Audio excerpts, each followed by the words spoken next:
Hello and welcome to the iRacing Esports Network and the World GT Championship presented by Apex Racing TV. I'm Sam Fitzpatrick. Alongside me is Andrew Woodhouse with Sam Kumo on the cameras this evening for the first race of Season 6 of this fantastic championship. And Woody, it was, this is the first season with the GTE cars instead of the GT3s. And I think it's brought in a few new competitive drivers to the series, and I'm sure the racing is going to be just as good, if not even better. Yeah, good evening, Sam. Good evening, everybody. And what a fantastic way to start. Watkins Glen is upon us, and we're going to see some great action. We always do. The GTE cars are in play this time. They're slightly quicker than the old GT3 machinery that we're used to. Slightly less manufacturers here with just the Ford, the Ferrari and the Porsche, but I'm sure it's going to be extremely close. Looking at the lap times in qualifying session, there's nothing to dispel that that premise there that it's going to be a very, very close season. Nico Foggy, of course, reigning champion. He's won it twice, Sam. Can he make it 3 this time? That is the big question. Yes, he's leading the BSR Radical at the moment as well, and looks strong in the Year of the 8 Supercar Series as well back on Saturday. So he's certainly a man in form, but he's going to have a lot of competition. Of course, he touched on the fact that there's less manufacturers. One of the great things, I think, about the GTEs right now is that they are so evenly matched. In the GT3s, we had the Mercedes kind of dominating a little bit. The Audi had, on occasion, the pace to challenge it. But I think out here today, you will see a pretty even distribution of the cars. Maybe the Porsche with a small advantage, slightly, although it's very difficult to call. And I think that will be very good to see. Maybe, if there are slight differences between the cars, maybe that will mix up the field ever so slightly when we go to tight, twisty circuits compared to maybe the long straights of someone like Monza. 55 cars out there tonight, and we've seen some races in the past here at this circuit. Of course, it goes without saying, if you've seen any Watkins Glen racing before, you'll know exactly what I mean. If you haven't, basically what we have here is we have a 90-degree turn 1, the large runoff area, which the drivers actually use as kind of the racing line in a lot of occasions, and you will see drivers going very, very wide and coming back on, shall we say, at jaunty angles. So, and then that leads into a pretty much flat out S's section, uphill S's section, flanked with Armco barriers. So if you're not familiar with this track, I think you're going to absolutely love it. But I do have to warn you that potentially things could go on, shall we say, Mr. Fitzpatrick. I think things can go on. Yes, I remember with the BSR Radical earlier on in this series, earlier on in this season, and I was just resigned to thinking, okay, we're going to have 3 pile-ups in every single race, and you just got to accept that. And I would be shocked if we don't see 1 pile-up today. Hopefully, we won't see any, of course, because we want to see as many cars exiting that first lap intact, and of course fighting it out amongst themselves. But it is such a difficult first few corners, and it really does take a lot of respect amongst the drivers. And of course these guys have raced against each other a lot, and this is I haven't ever commentated on it too much, but I think it's got decent driving standards, so it should be okay. Oh, yeah. That hopefully if any series is going to be okay, it's going to be this. But of course, first round, a lot of drivers, a few new drivers as well, like 55 cars, as you said, Woody, and it could be slightly problematic up there. And of course, even past that, it is quite a narrow circuit in places. Just to touch on what you said, the driving standards in this series have, touch wood here, I'll touch the table, just to make sure. The driving standards have traditionally been pretty good in this series. Yeah, you get the odd 1 or 2 things go wrong, but largely they've been pretty good. The racing is close. The drivers give each other some respect. I think we're going to see that out there today. Just touching on the qualifier. Just need to tell you as well that Adam Bath will usually be the man in the commentary box with Sam, but he's away with work. So he's probably going to be back next week. I'm going to be going over to the Mazda MX-5 Mondays that we have here on Apex Racing TV as well, and looking forward to that. But for now, World GT action, Season 5, and it seems like not long ago, really at all, that we commentated on season 2 of the championship, and it really has gone from strength to strength. What we'll see a lot today, Sam, going through this field and really looking down the list of drivers, is that the strength in depth is very, very high. You're going down into the 40s and you're seeing some very, very good drivers. For instance, at the moment, someone like Ben Gregory, who's a very, very fast driver, he's 41st place. People like that. People like Lee Deemer, Paul Smith, Rusty Laidler, down in the 40s and the 30s. Just shows how strong this field really is. Yeah, absolutely. I'm also seeing, Jamie Ayres in 31st, Luke Clark currently in 34th. So, yeah, like you said, really respected drivers. And that strength of depth is absolutely fantastic. And I think this season, from the grid I've seen so far at least, I think maybe the series has just elevated itself ever so slightly, kind of in every department. So, the drivers at the back are just, 10% better than they were last season. And I think the drivers at the front, the strength of depth we've got there, with the amount of, quality drives, Thompson, Rushworth, Shield, Simpson, Baker currently locking out the front few rows. It really does show the quality of this field. But hopefully we will see a few surprise winners because, like I said, really strong depth of field. I think at the moment between second and 27th, there's 1 second. That is how competitive it is. I tell you what's maybe not so competitive is first position, because at the moment, at least, Josh Thompson on an absolute flyer. He's half a second quicker than Jamie Rushworth, who you're watching on your screen now. Thompson in the 4GT for this one, and Rushworth in the Porsche. But it's really amazing. So I'll tell you something. Someone who's on the track who we could probably have a little look at is Nicole Foggy. Now, he's currently in last place. He hasn't set a time, and I'd be very eager to see how Nicole Foggy gets on, because he's a superstar in this series, Sam. He really is. He's won it twice. Absolutely, he's the most successful driver in this season across everything that we commentate on Apex Racing TV. He is always competitive, and he's certainly going to be one to watch out for. Maybe the favourite for the championship. I think that's quite a strong word, I think, because I don't think there's any favourites out there. I think it's so competitive that until we get to about the halfway point in the season, we might have an idea, but even that could be pushing it. Is Foggy on a fast lap here yet? So far, his first 3 laps have been invalidated. They have as many laps as they want in this 15-minute qualifying session. He seems to be pushing pretty hard here, Nicole Foggy. Of course, in these GTEs, a tactic often is to kind of cruise around your outlap. But of course, with so many cars on circuit, it's mainly about track positioning, getting yourself a nice, clear piece of air. Sorry, he just went very wide on the second to last corner. I thought he might have been in danger of invalidating there. He might have even clipped the wall on the outside.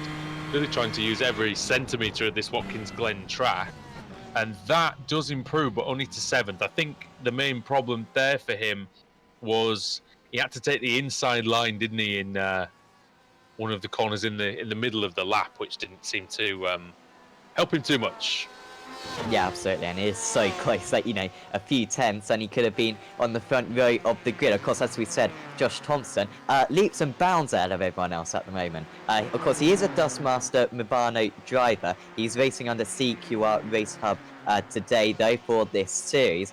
So he's probably got some, he's got some very competitive teammates who'll help him with the setups, and certainly in qualifying, he's got the upper hand. But of course, with the reverse grids we've got, it doesn't really matter if you're half a second faster. You need racecraft as well, which Josh Thompson does have in abundance, but certainly don't count out maybe him only winning 1 race, or maybe no races whatsoever today due to those reverse grids later on.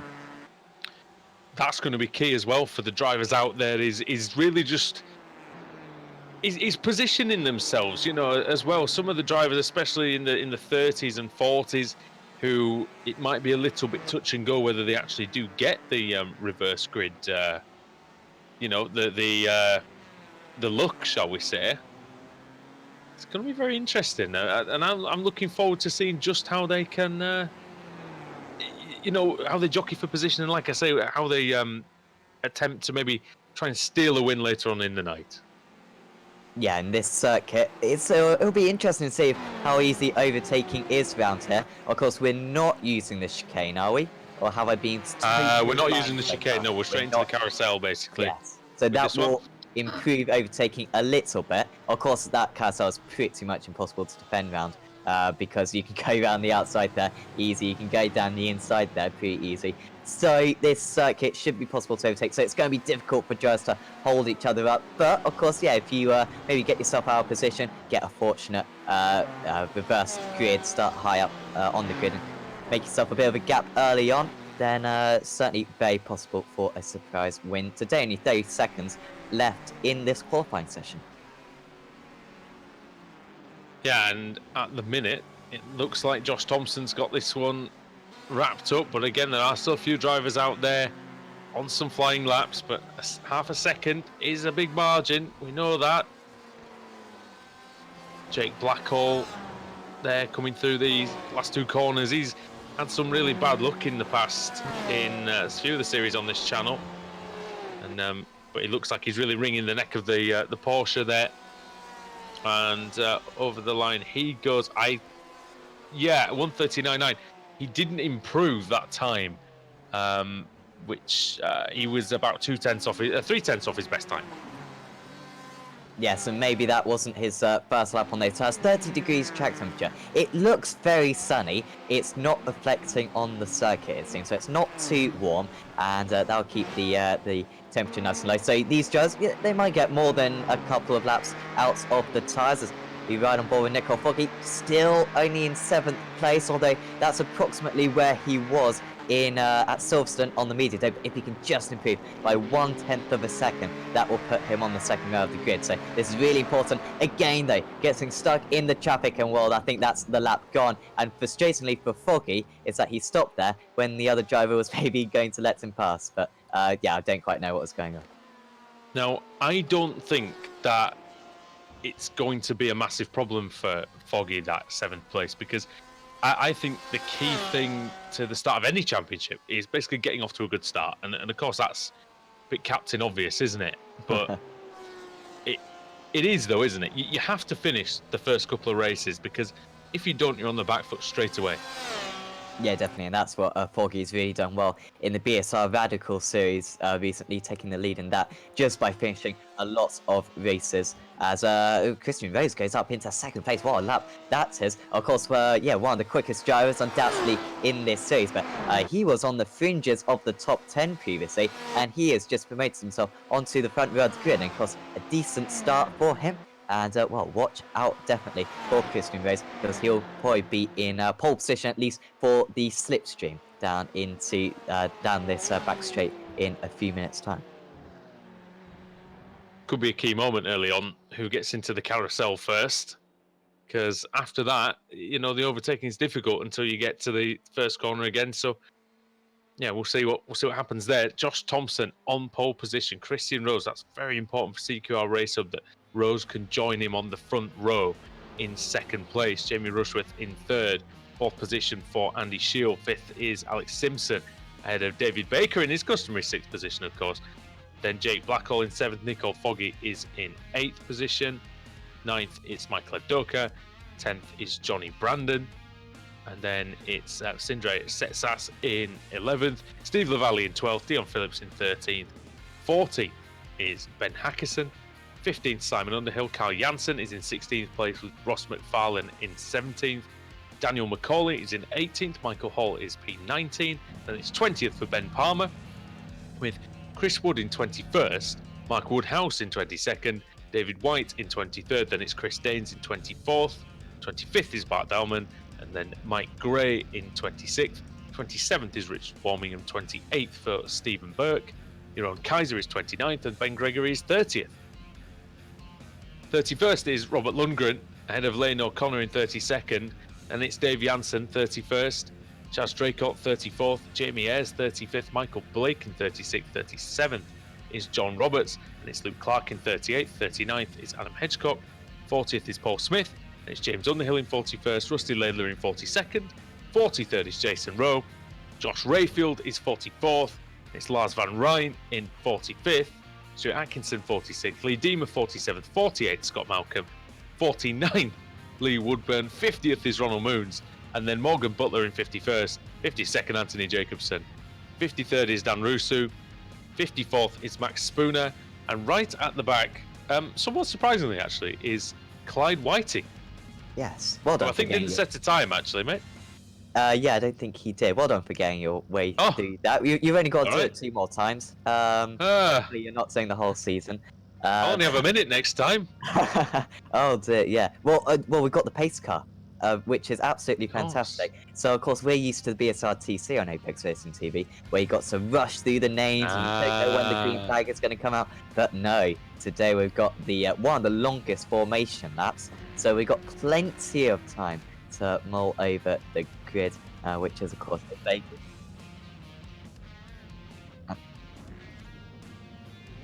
Just been asked to explain the class. I'm not familiar with the classes, Woody, but I wasn't. I wasn't told. I wonder if Mr. Kumo can, because he seems to know who they are. Hi Sam, thanks for that. No, so the yeah, I'll be honest with you. I haven't been told, so I'm not sure. I assume Pro and Am. I assume that the white is Pro and red is the AM by the looks of the spotter's guide. I believe that is the case.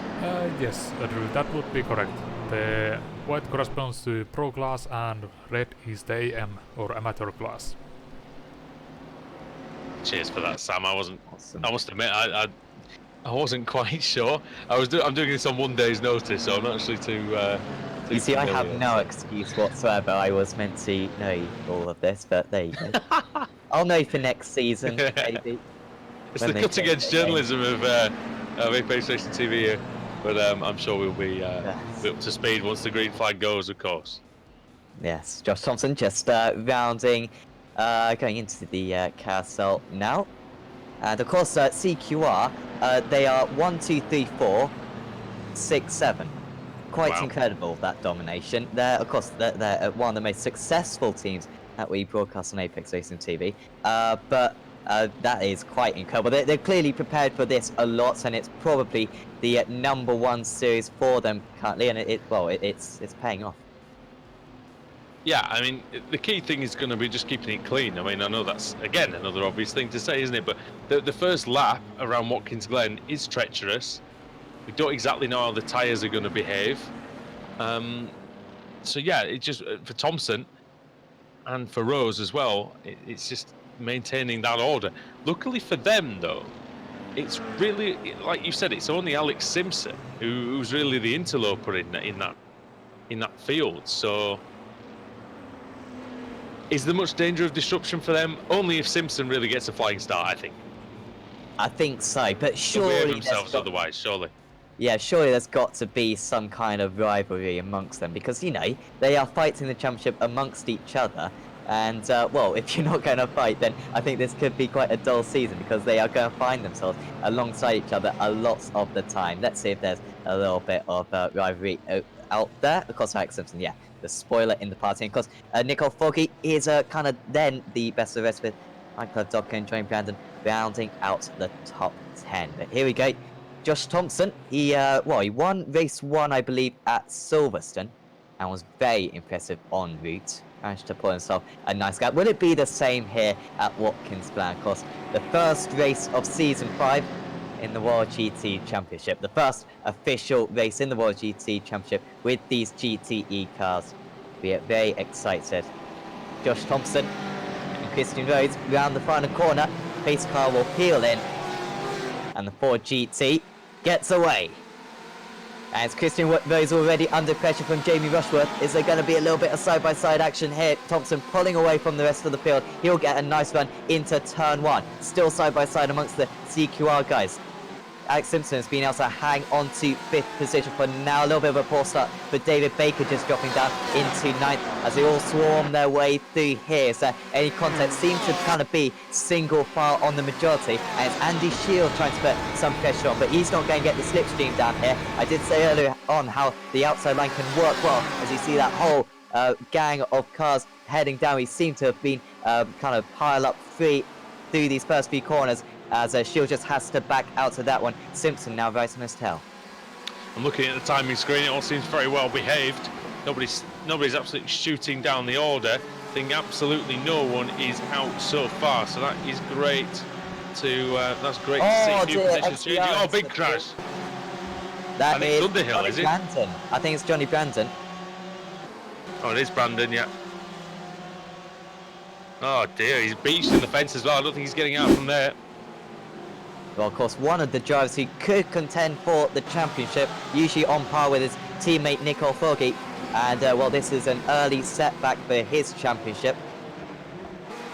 Yeah, it might turn out to be fairly important that. Oh, he got into it with another Ferrari. Ends up in the wall. Absolutely nowhere for him to go. The only casualty of lap 1. Yes, Josh Thompson, anything but a casualty. He'll be trying to break that draft to his teammates, but of course Christian Reyes now 0.8 of a second back, and in the GTEs the slipstream effect isn't too strong, and so Thompson should kind of be okay from that, and expect him to be able to pull about a little bit more of a margin, as we might see side by side up the hill, but just getting back into position there. Sindre sets us up 4 positions so far. Great start for him. Yeah, strong start from Setsas, as he usually does in the race. You know, in the races he's very strong. Thompson leads from Rose, then Rushworth, then Shield, then Simpson, then Blackhall, Setsas, Edoka, Foggy and Baker, but actually Setsas and Blackhall then into the carousel. Oh, and it's a clean move there, and he's through into 6th place. And up the inside now comes Foggy on Evdoka. That was an easy one. Yeah, nicely done there from Nicole Foggy. Evdoka back to where he started. Foggy actually back to where he started, actually. So I think they're just swap those positions back round. And it'll be interesting to see if they can now get past Blackhall. Simpson looking really strong, actually. Right on the tail of Andy Shield, who was looking to get onto the rostrum places earlier on. But, well, he's still on the tail. It's ever so close out there. Really not a gap more than about 0.6 of a second at the moment. But Simpson is looking good at the moment, had good qualifying pace. And, well, his race pace is looking just as good. Of course, Ford versus Ford. So there shouldn't be too much advantage on any particular point of the circuit. Alex Simpson has to be considered as one of the favourites for the championship. Not just saying that because he's our colleague, but he's a World Championship driver. Currently in the Endurance Series, and over 50 iRacing Grand Prix World Championship race starts. He's really on the move, and he's second in the British Sim Racing Touring Car Championship as well recently. Yes, absolutely. And yeah, he's certainly going to be there thereabouts. Maybe his experience in these types of leagues could let him down, but at the same time, for BSRTC, he was very impressive. So he's still on the tail of Shield, but struggling to stay close to him through turn 1. We've got a little bit of side-by-side just behind. Foggy now gets and we've got Van Rijn. Van Rijn's in the pits. I think Paul Smith might have crashed, Sam. That's not good for him whatsoever. As we try to get a replay of it. Oh, it's not somebody having a go in the S's, is it? Oh, he loses it. Oh, no. That is not good. I mean, he managed to keep it out of any major damage, I think, Sam, but he's got a 3-point turn to make at the fastest part of one of the fastest parts of the course. Yeah, he's going to be a long, long way behind, and of course, with such a competitive grid, he's not going to be able to catch them back by the end of the race. And yeah, just getting a little bit offline there. And who was it who he made contact with the first? I'm not sure. It was really hard to tell. Yeah, I don't think whoever it was would have got too much damage from it, though. So yeah, disappointing for Paul Smith out there. He'll be hoping for a full reverse grid if that's even a thing in this series. Of course, we will have the reverse grid as Lee Demon drops it, and that was a replay, was it? Oh, and there was another spinner as well. Lee Demon dropping it in the middle sector, and that behind him is it is McFarlane, I think, who's pulled off to the side of the road, seemingly out. It's a curious one. Bart Dowman's in the pits as well. He's in trouble. Lars Van Rijn, Johnny Brandon in the pits too.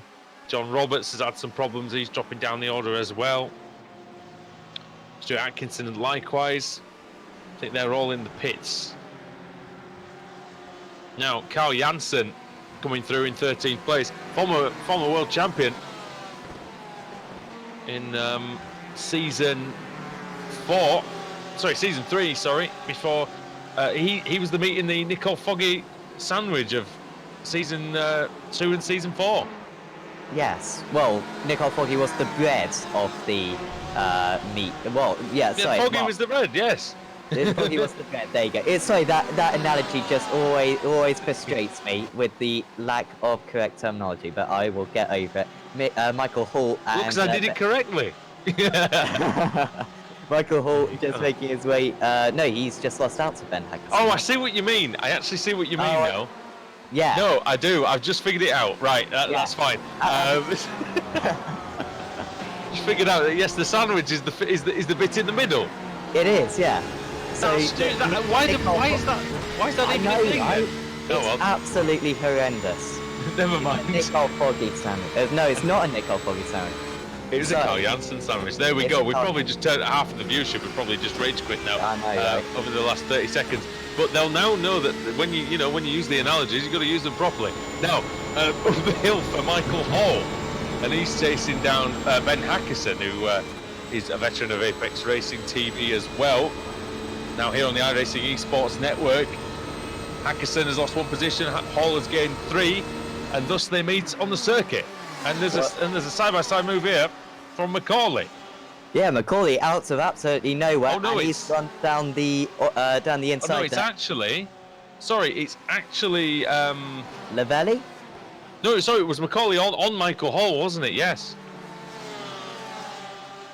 Yes, there you go. Still side by side, just ahead as well. These guys all forming a bit of a long queue of cars now because, well, at the front of this one, it is Janssen and Underhill. Janssen just getting past Underhill, so Janssen might be able to actually pull away a little bit now after a little bit of a lackluster qualifying in 16th place.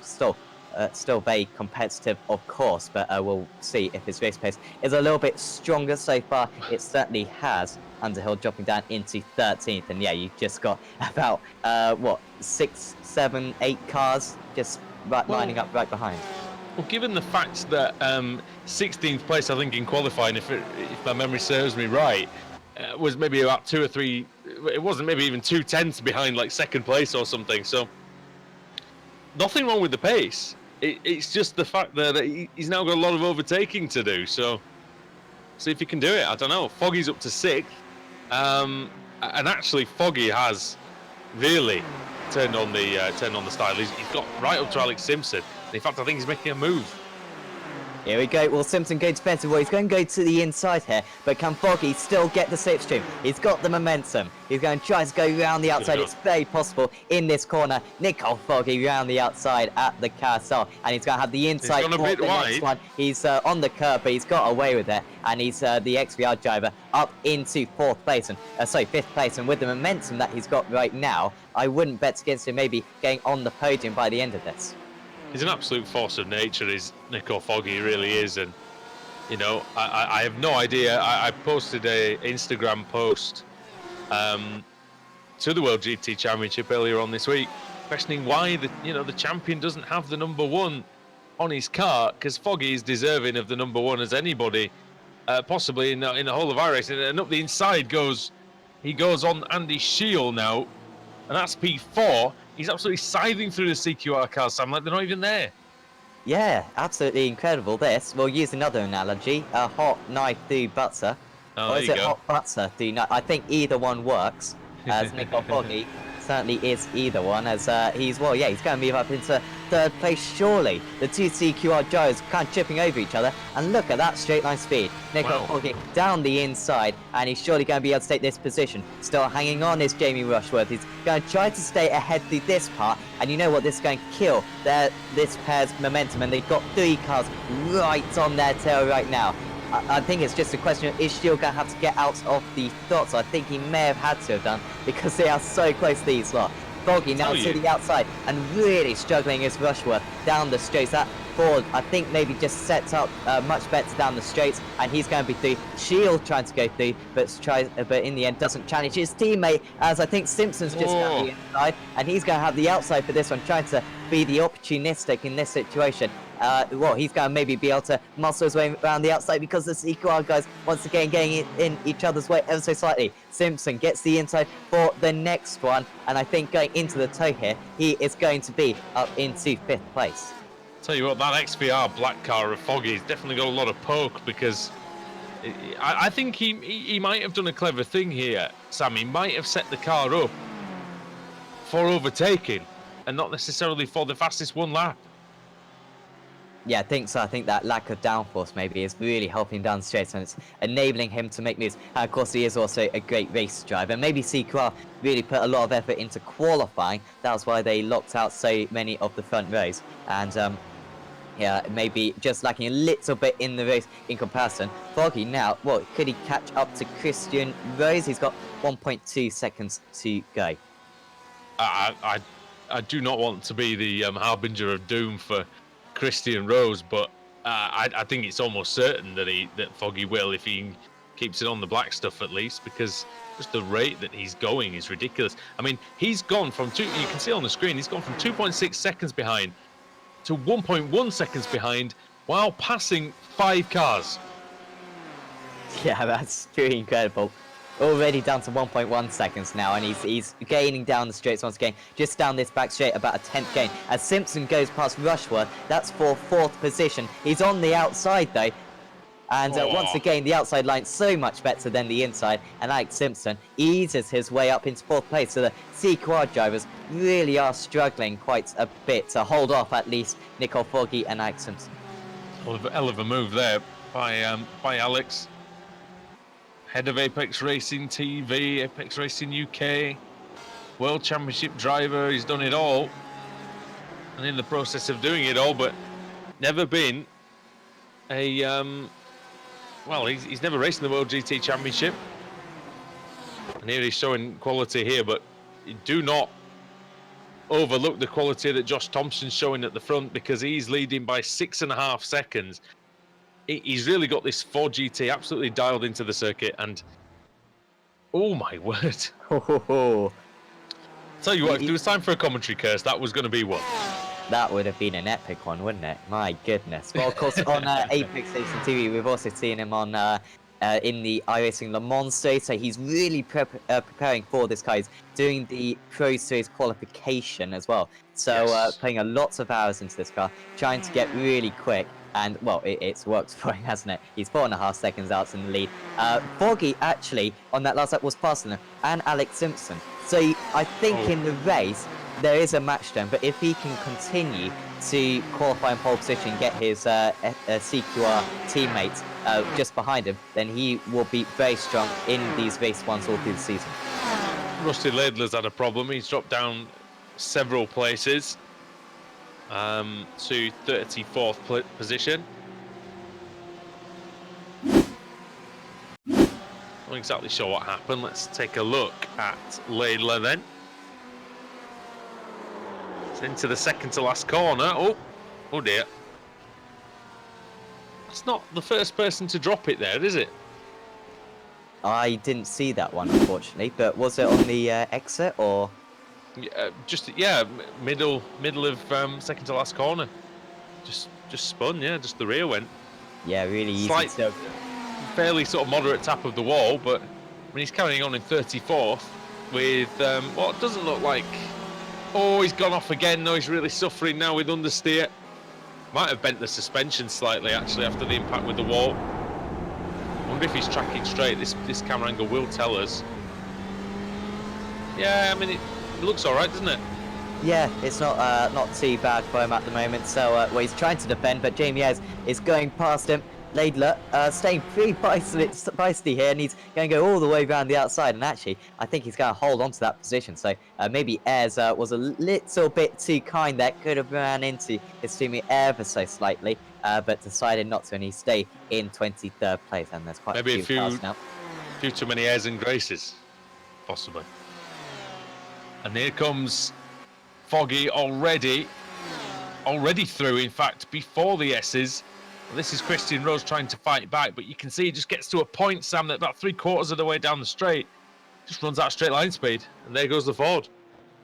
Yeah, and Foggy is so quick. I don't even think Rose is going to stay in the situation. If he wants to get second place, he's got to come back straight away. But, well, I think that's his opportunity gone now. And you know what? Simpson is only a second behind now. He's surely going to catch him by the end of this one. He's got 4 minutes to do it. So, what, maybe two more laps after this one, I think.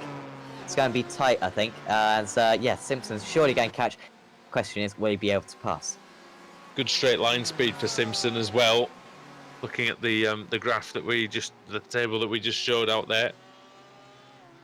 But yeah, Foggy P2, terrific from where he started in 8th position.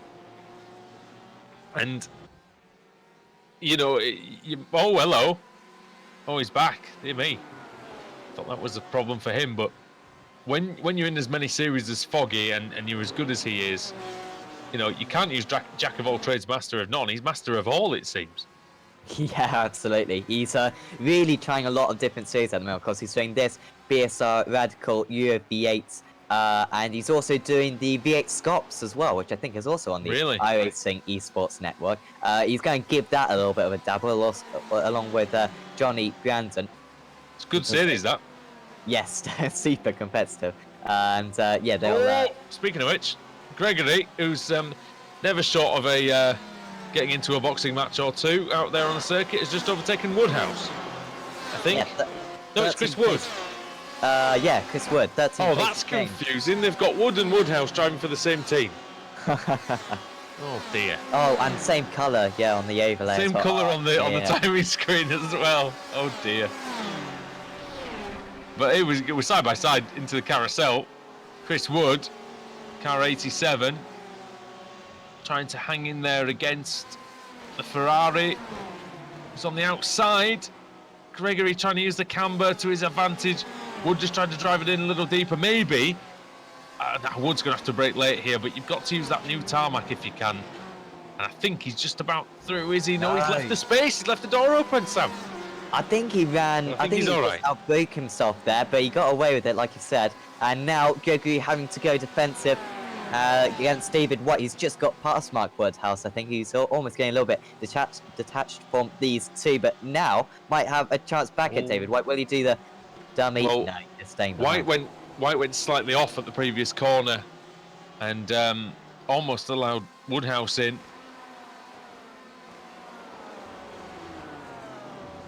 Not this time anyway. Driving for Smile Time Racing, Paul Smith's team. Is that a new team? I haven't seen too much of them, but they raced in. No, they've raced in the past. In what I can't remember, I've just had a bit of a goldfish moment. But yeah, Paul Smith there, our colleague, 46th place after his spin. But you know what? He's worked past a few drivers, hasn't he? He's lapping. Oh, he's lapping much quicker than those around him. So maybe half a chance for a few more places for Paul. You never know. Yeah, and not many laps left though.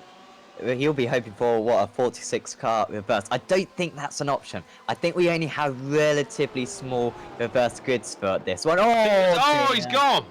Well. I think there's a full on there, isn't there, though?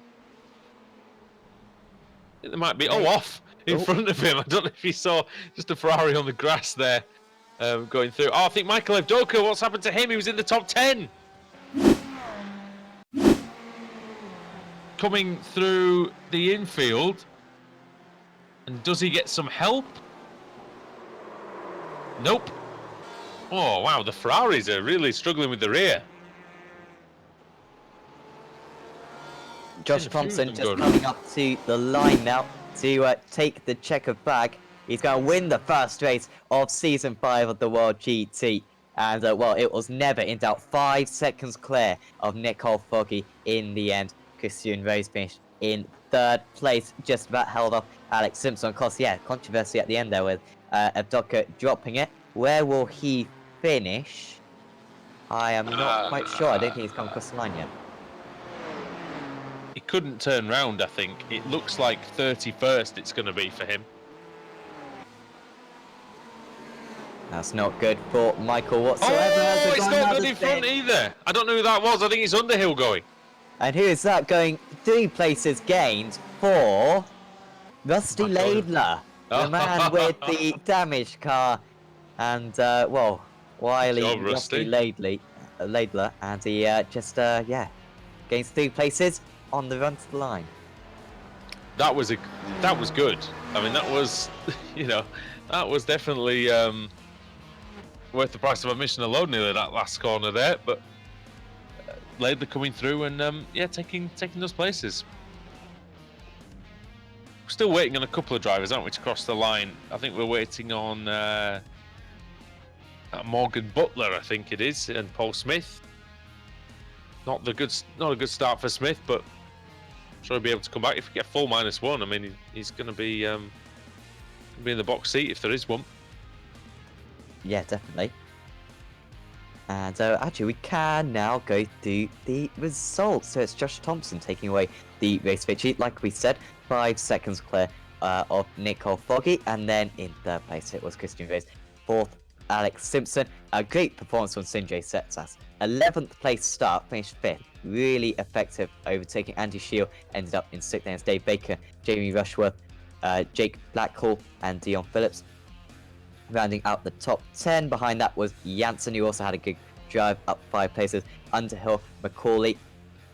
Danes gained 10 places from 24th on the grid. And then it was Hall, Wood, White. Gregory gained 12 places. Woodhouse and Labelli rounding out the top 20. Then it was Burke, Warmingham, Kaiser, Lundgren, Haggerston, Dave Janssen, Chas Jacob, Adam Hedgecock, Rusty Laidler, of course, getting those 3 places late on. Michael Docker with the spin, of course, in 30th. Jamie Ayres was 31st, then it was Ben Palmer, Michael Blake, Jason Rowe, Ronald Moons, James Underhill, Luke Clark, Scott Malcolm, Anthony Jacobson, and Josh Rayfield rounding out the top 40. And then behind that was Gray Roberts, Whiting, Deemer, Rusu, Woodburn, Atkinson, O'Connor, Spooner, Butler, Smith, Van Ryn, McFarlane, Daleman, and Brandon, of course, dropping it on the 1st lap. And the exciting point of the evening, one of the most exciting points of the season, the first reverse grid of the season. It's like dust it off, you know, make sure it works properly. But yeah, Mr. Kumo, if you can do the honours and give us a spin and see who's going to be on pole position. We're excited to see because it could be anybody really. Yeah, thanks, Andrew. A lot of cars Yeah, I'm there. also excited. Although for this one we have quite small possibilities here, only up to 22. But maybe -50 would have been a bit too chaotic. Who knows? But we are still blessed by the maximum number, that is 22. 22. Now that will be Richard Warmingham, who finished in that position. So, and Stephen Burke will be pleased as well because he gets on the front row as well. And Steve Lavalley will be in 3rd, and then 4th place, as my results screen's managed to jumble itself up. 4th place, P19, will be Mark Woodhouse, and then 5th place starting will be Ben Gregory, I think. Ben Gregory. Yes. And then David White. Not really. I'd say anyone kind of out of position. He's really going to benefit from that you maybe think for Dark Horse. It is so open because I think you kind of got to go back to maybe Dave Baker. Basically, 22nd position is going to be the fastest out of those guys, I think. And will be absolutely fascinating to see if they can get their way through, because we saw overtaking that race really quite simple for the drivers. And of course, Josh Thompson's very good at the starts. Will they all be wiped out through the first couple of corners? We don't know. You definitely need to join us back in about 25 minutes time for race 2 of the evening in the World GT Championship.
flash.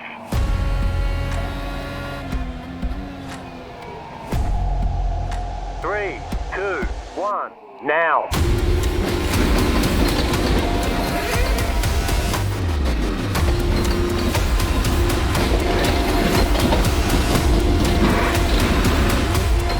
All clear, punch it.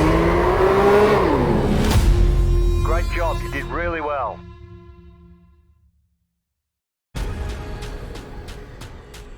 The most realistic online racing sim ever made.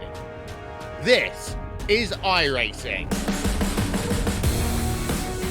Detailed laser scan tracks, fully dynamic real world cars, and over 50 series to choose from. 6 online world championships offering over $100,000 in annual prizes. This is the original esport racing game. This is iRacing.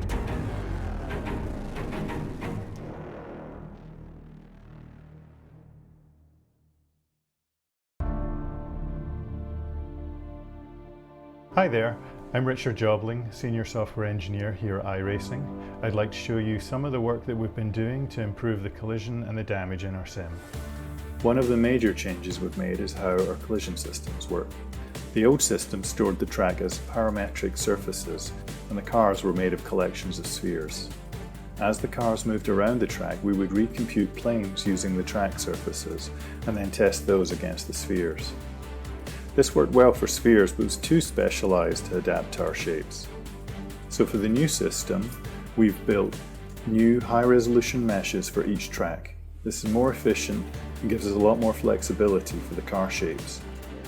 The new mesh incorporates all the track features our guys work so hard to replicate.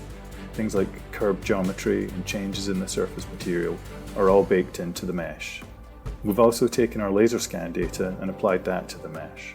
And since the mesh is so high resolution, we capture all the detail that's necessary so that the tracks are just like the real thing. With our new mesh, we can now represent cars using smooth, convex hulls, which grouped together form the chassis, the bodywork, and all the other parts of the car. The new shapes are a much closer fit to the shape of the real car. During impacts, the shapes can deform according to the damage, and eventually they can break off as separate objects. All the parts, like wings, hoods, and wheels, can also hang from their joints, flapping and vibrating until they eventually snap off. All these changes are going to add a whole new level of realism to our races. If you want to find out more, please visit iracing.com and check out my blog post for lots more details.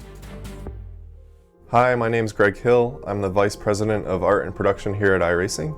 This damage project that we've been discussing is certainly a project that involved all hands on deck to pull off. We've got a rather sizable number of cars in our portfolio, and not all of these cars have been built with this dynamic damage system in mind. So what we had to do is one by one go through our race cars, and we had a team of 3 artists, a highly technical modeler, our technical art director, and our associate art director. All took on each car one at a time, and the work involved was researching that car, researching what would happen to that car if it were in a crash, depending on the forces involved in the crash, how severely it would be damaged, what parts might come off, what those pieces might look like when they're removed, what it would look like where the car has areas exposed that were previously covered by bodywork. So they had to do a lot of modeling to each race car, and they had to do a lot of work to essentially set up how the car would react to forces. So essentially setting the strength of the materials. What kind of force would it take to rip off this side pod, for example?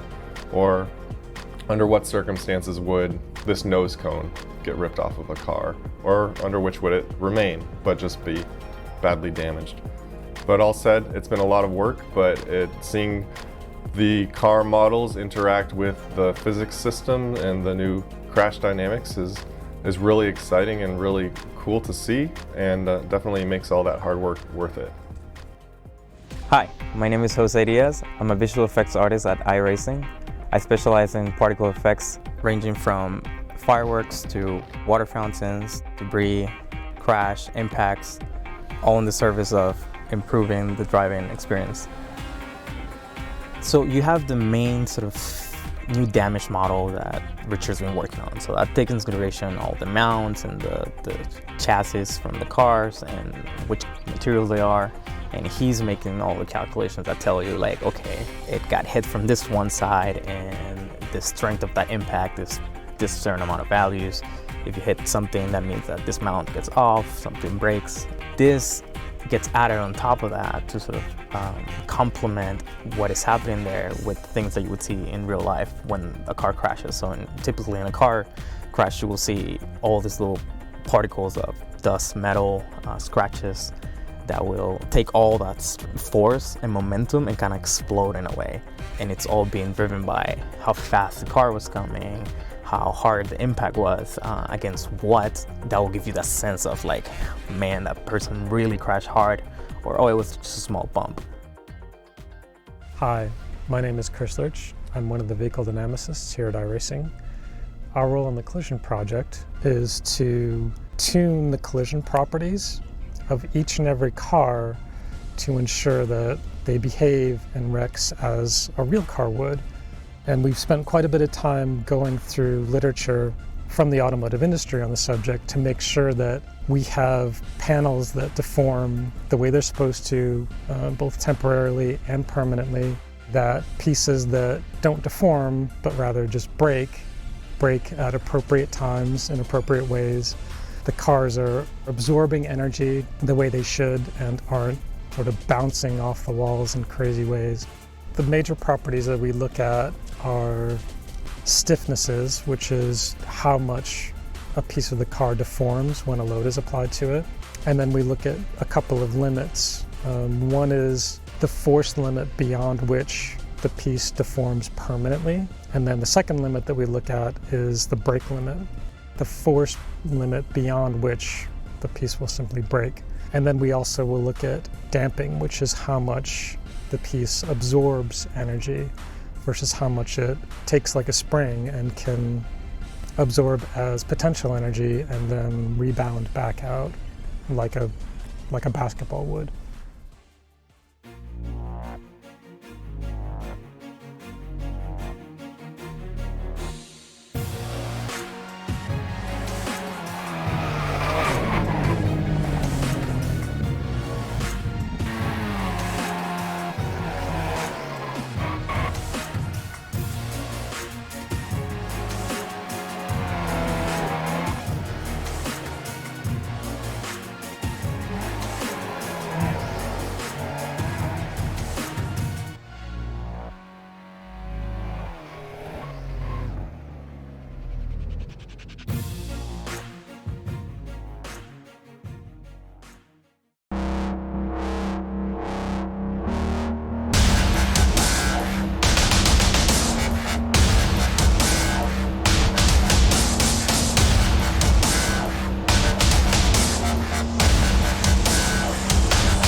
Welcome back to the iRacing Esports Network and the World GT Championship presented by Apex Racing TV. I'm Sam Fitzpatrick, alongside me is Andrew Woodhouse with Sam Kumo on the cameras this evening. We are prepping for race 2 of the evening. After a very exciting race 1, we had a 22 car reverse grid, which means that Richard Warmingham is on the pole position for race 2 of the evening for XVR Green. In second place, it's Steve Burke. Then on the second row, it's Steve Lavelli and Mark Woodhouse. Behind that is Benjamin Gregory, David White, Chris Wood, Michael Hall, Chris Danes, and Daniel McCauley. And then behind that is Underhill, Janssen, Phillips, Blackhall, Rushworth, Baker, Shield, Setsas, Simpson, Rose. And then just behind that is apologies. Foggy, Thompson, Kaiser, Lundgren, Hackerson, Janssen, Jacob, Hedgecock, Laidler, Evdotka, Ayres, Palmer, Blake, Roy, Moons, Underhill, Clark, Malcolm, Jacobson, Rayfield, Gray, Roberts, Whiting, Deemer, Rusu, Woodburn, Atkinson, O'Connor, Spooner, Butler, Smith, Van Ryn, McFarlane, Daleman, Brandon, and Stevens rounding out the grid. Woody, we had a really exciting race. One overtaking was very possible for Jones. We saw Nico Foggy easing his way through the field. So in this one, it's certainly going to be possible, at least, for those quick guys from race 1 to maybe find themselves near the front by the end of the race. Yeah, I mean, we don't have those mammoth reverse grids of 40 or 50 that we've maybe had in the past, and yeah, it does mean, like you say, that the drivers get a chance to basically stay at the front, get rewarded a little bit more maybe for their good qualifying. So good first race. Josh Thompson was fantastic in the first race, but I do have to say, him starting behind Nico Foggy, I'm not sure he'll even see him after the first lap.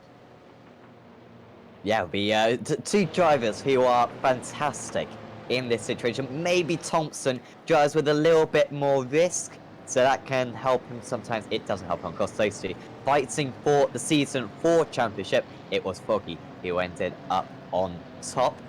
But of course, certainly on pace, it seems as though Thompson has the edge so far this season. And of course, Richard Warmingham, Steve Burke starting from the front row. Any strategy that they've got to try to follow? Would you kind of be particularly resistant early on, or would you try to hold on to that lead for as long as possible? It's tough because I mean, I usually start fairly well, and that's where I gain a lot of my places. But it's tough. You can't get greedy. You cannot get greedy because, like I said, as I stated so obviously earlier on, you cannot take a DNF now if you're one of the guys who's going to be fighting for the championship, because it's just going to, like I say, it just puts you on the back foot. You're always playing catch up. There's some more cliches I could use as well, but I'm not going to. Well, of course, Johnny Brandon was the one who really lost out in race 1. Michael Abducker also had a poor finish. Will there be any victims in this one? Richard Warren backing up the field quite a bit. He's opening his opportunity maybe to accelerate coming out of the final corner instead of hesitating for the pace car to pull into the pits. Let's see what he does. He's on the inside, so I think he has to do it when he hits the straight. So he's got the advantage. Yeah, if he'd have gone early, he would have got swamped. But as it stands, he's good as the green flag flies. Yep, Steve Burke right on his tail going into turn 1, but Warren able to take a normal racing line. That will help his run down, up the hill, and then of course down the hill again, down the back straight. And you can see the drivers already getting into single file. That's really good to see. And maybe we will be carnage free once again. We had a good race 1 start. We got a little bit of side by side, but so far it's okay. And so far Richard Warren still leading the way. There's been very little change in the positions. No changes in the top 16 places. But in fact, Steve Burke going for the lead here. Down into the carousel. Him versus Richard Warren. Warren coming back down the inside, but Burke, if he's really strong around the outside, he's going to be able to keep his nose in there. Maybe a late braking move down into the heel, or whatever name that corner is called, as Warren just That's about... the shoot. Oh, crash! Oh, they got cut. And it's in front of the pack, and this is going to be an issue. Oh, bang! Over he goes, and it's collected multiple cars are involved, and that one's gone up in the air, and it's chaos here at the back. Some drivers are having to come to a halt. Look at this. The track is blocked. The track is blocked. Well, we've been called caution there, and I think that was the only thing to do. That's the difficulties when you got the barrier so close to the side of the circuit, and well, a lot of casualties early on here. I think it was Gregory who spun initially. Don't know if he lost it by himself or there was contact. And no, he lost it by himself, and the carnage that ensued. Wow.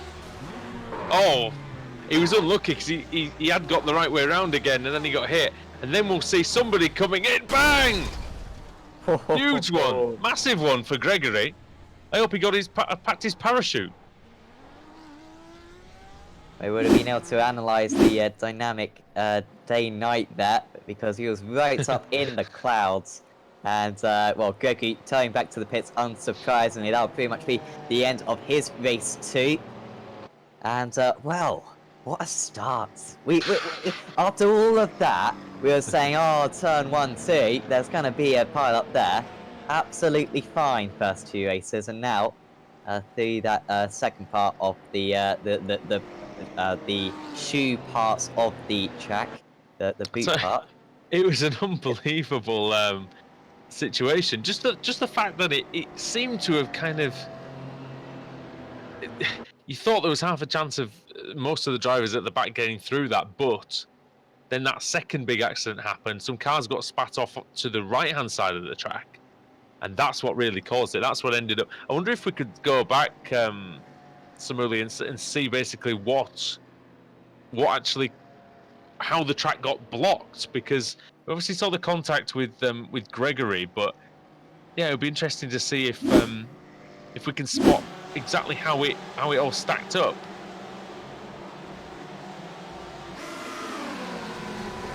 Look, it's those 3 cars going off at the side of the track, and then there were almost 2 lots of cars there, Sam, and then 74 car got absolutely turned around sideways in the middle of the track, blocking off pretty much everyone else. That was Scott Malcolm who ended up sideways on to the scene there. So it does give Richard Warmingham a bit of a breather, though. He's got a couple of laps to just take stock and did do a very good rolling start. So if he can do that again, he's going to be,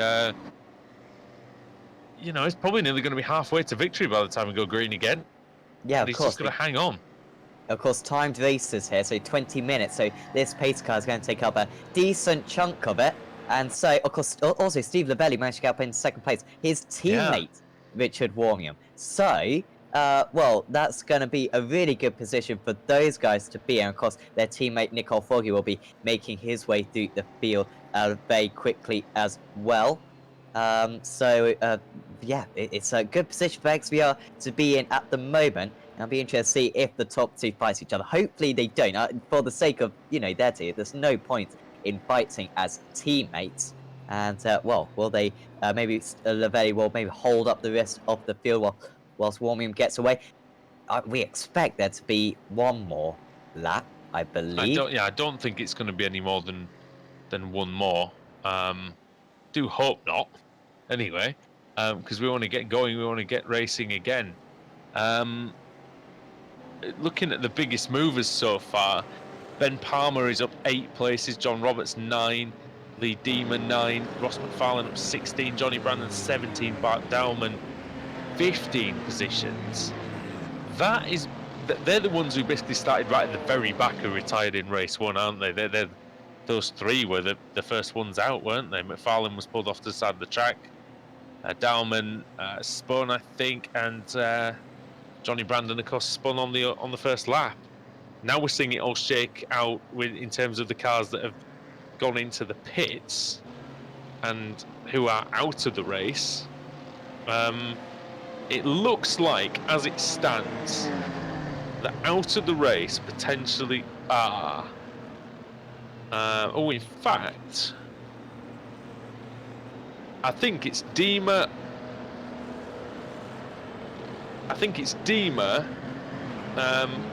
Woodburn potentially. Is he back You know what? They might have been able to get the repairs done. Oh, there's a little bit of contact. Dear. There's contact under the safety car, look. Yeah, well, that's what happens, unfortunately. Oh, wait. Oh. What's going on there? Somebody managing to ghost through everyone. Can't be right, can it, surely? Well, yeah, I saw that. Oh, and what's happened? There's cars over in the middle of the road. Well, I think we're seeing the concertina effect. Anyone who's ever driven What on in... earth is... What's going on, Sam? I don't understand it. Yeah, I think that maybe the concertina effect is affecting these drivers, and I think maybe a driver tried to go through all the rest of them, maybe, because they're a lap down, and... Well, my live timing has absolutely... has just crashed. Wow, So what on earth is going on here? I've absolutely no idea. Just seen a replay, and, well, whatever. We might be here for some time with this. I haven't seen the replay, actually, so...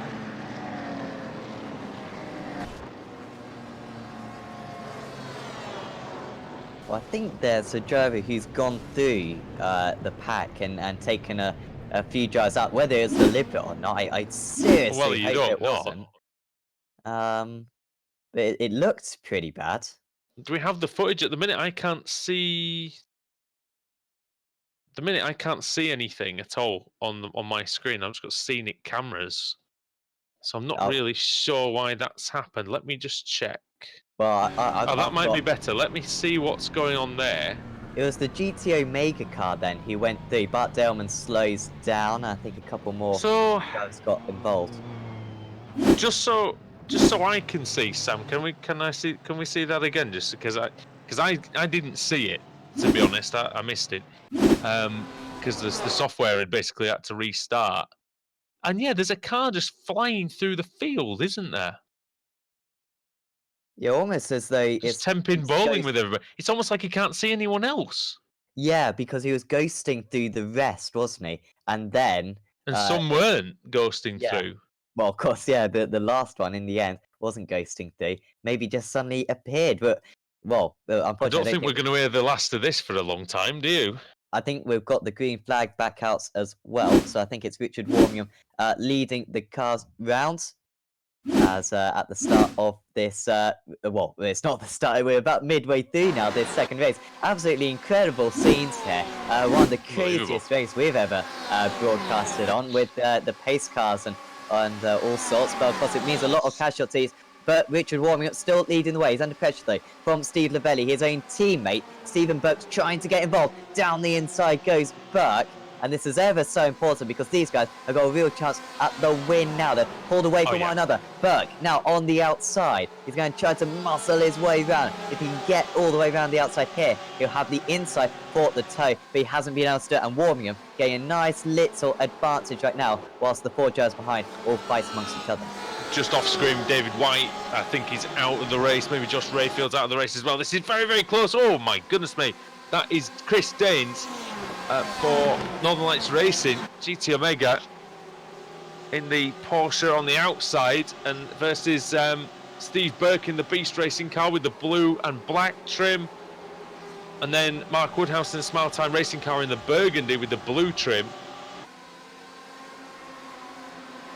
So Warmingham leads, the Valley second, Daines third, Burke fourth, Woodhouse fifth, then Hall, then Dan McCauley, then Carl Janssen, then Simon Underhill, then Jake Blackhall. That is the top 10. Then it's Baker, Rushworth, Thompson, Simpson, Setsash, Shield, Rhodes, Foggy, Hackerson and Janssen. That's your top 20. And that is... to be fair, actually, Sam, we've only lost about 8 cars, I think, so far. So that's not too bad, considering what we've seen. Yeah, absolutely. Would have half expected the entire field to be out by now. Oh, the GTA Maker all over the place. Somehow rescues it. I don't know how Chris Daines did not crash there, or if he was just taking an unusual line. I'm not quite sure. He's in third place and got a great chance at the win after starting in ninth. But of course, the other drivers are making their way through nicely as Daines has to go defensive into the carousel. He's only got 2 XVR drivers to pass, and he will be in the race lead, just behind Hall, Woodhouse, McCauley. Currently, Hall holding on to that position. Smile Time Racing trying to make the move, but now under pressure from McCauley. CQR, the top CQR driver at the moment. Round the outside, it is very possible to do here.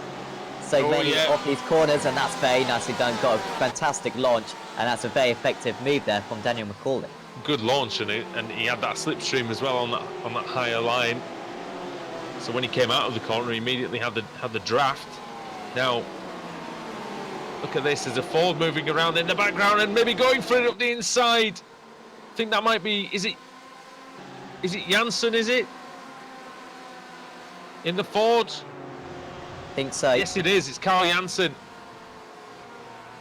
Oh, the former champion. Yeah, the Porsche just a little bit slow just ahead, and that's going to concertina this whole pack up. And so, who was that? McCauley and Hall, I think. It was Hall getting the slow exit, and now McCauley down the inside. And that's very important for him. Janssen under pressure from Underhill, or making his way past Underhill. Contact, I think, between the two of them. And they're not going to give up on this one, because there's a little bit of aggro now between the pair of them. Who's that just behind? It's Jake Blackwell trying to get involved as well. And this could well be 3-wide, because the guys behind getting a lot of momentum. You don't want to call how this one is going to exit the carousel. Simpson and Thompson also in this one, and Baker as well, as they all kind of sort themselves out in the end. Simpson and Rushworth pretty close together. Ford versus Porsche.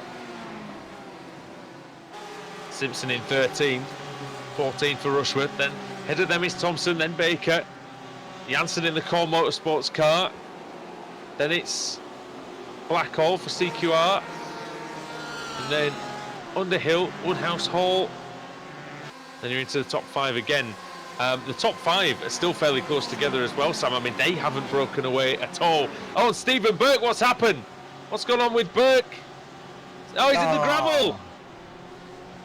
Running in 4th position, and he's fallen way down, and I fear this is going to be a complete mistake on his part. He's gone a long way into the gravel trap. Did he hit the grass under braking, maybe?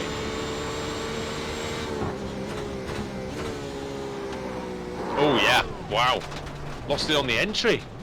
Yeah, I didn't think he had that much of a slide. So a massive overcorrection there from Steve Burke. And, well, he's down into 25th place now after starting on the front row.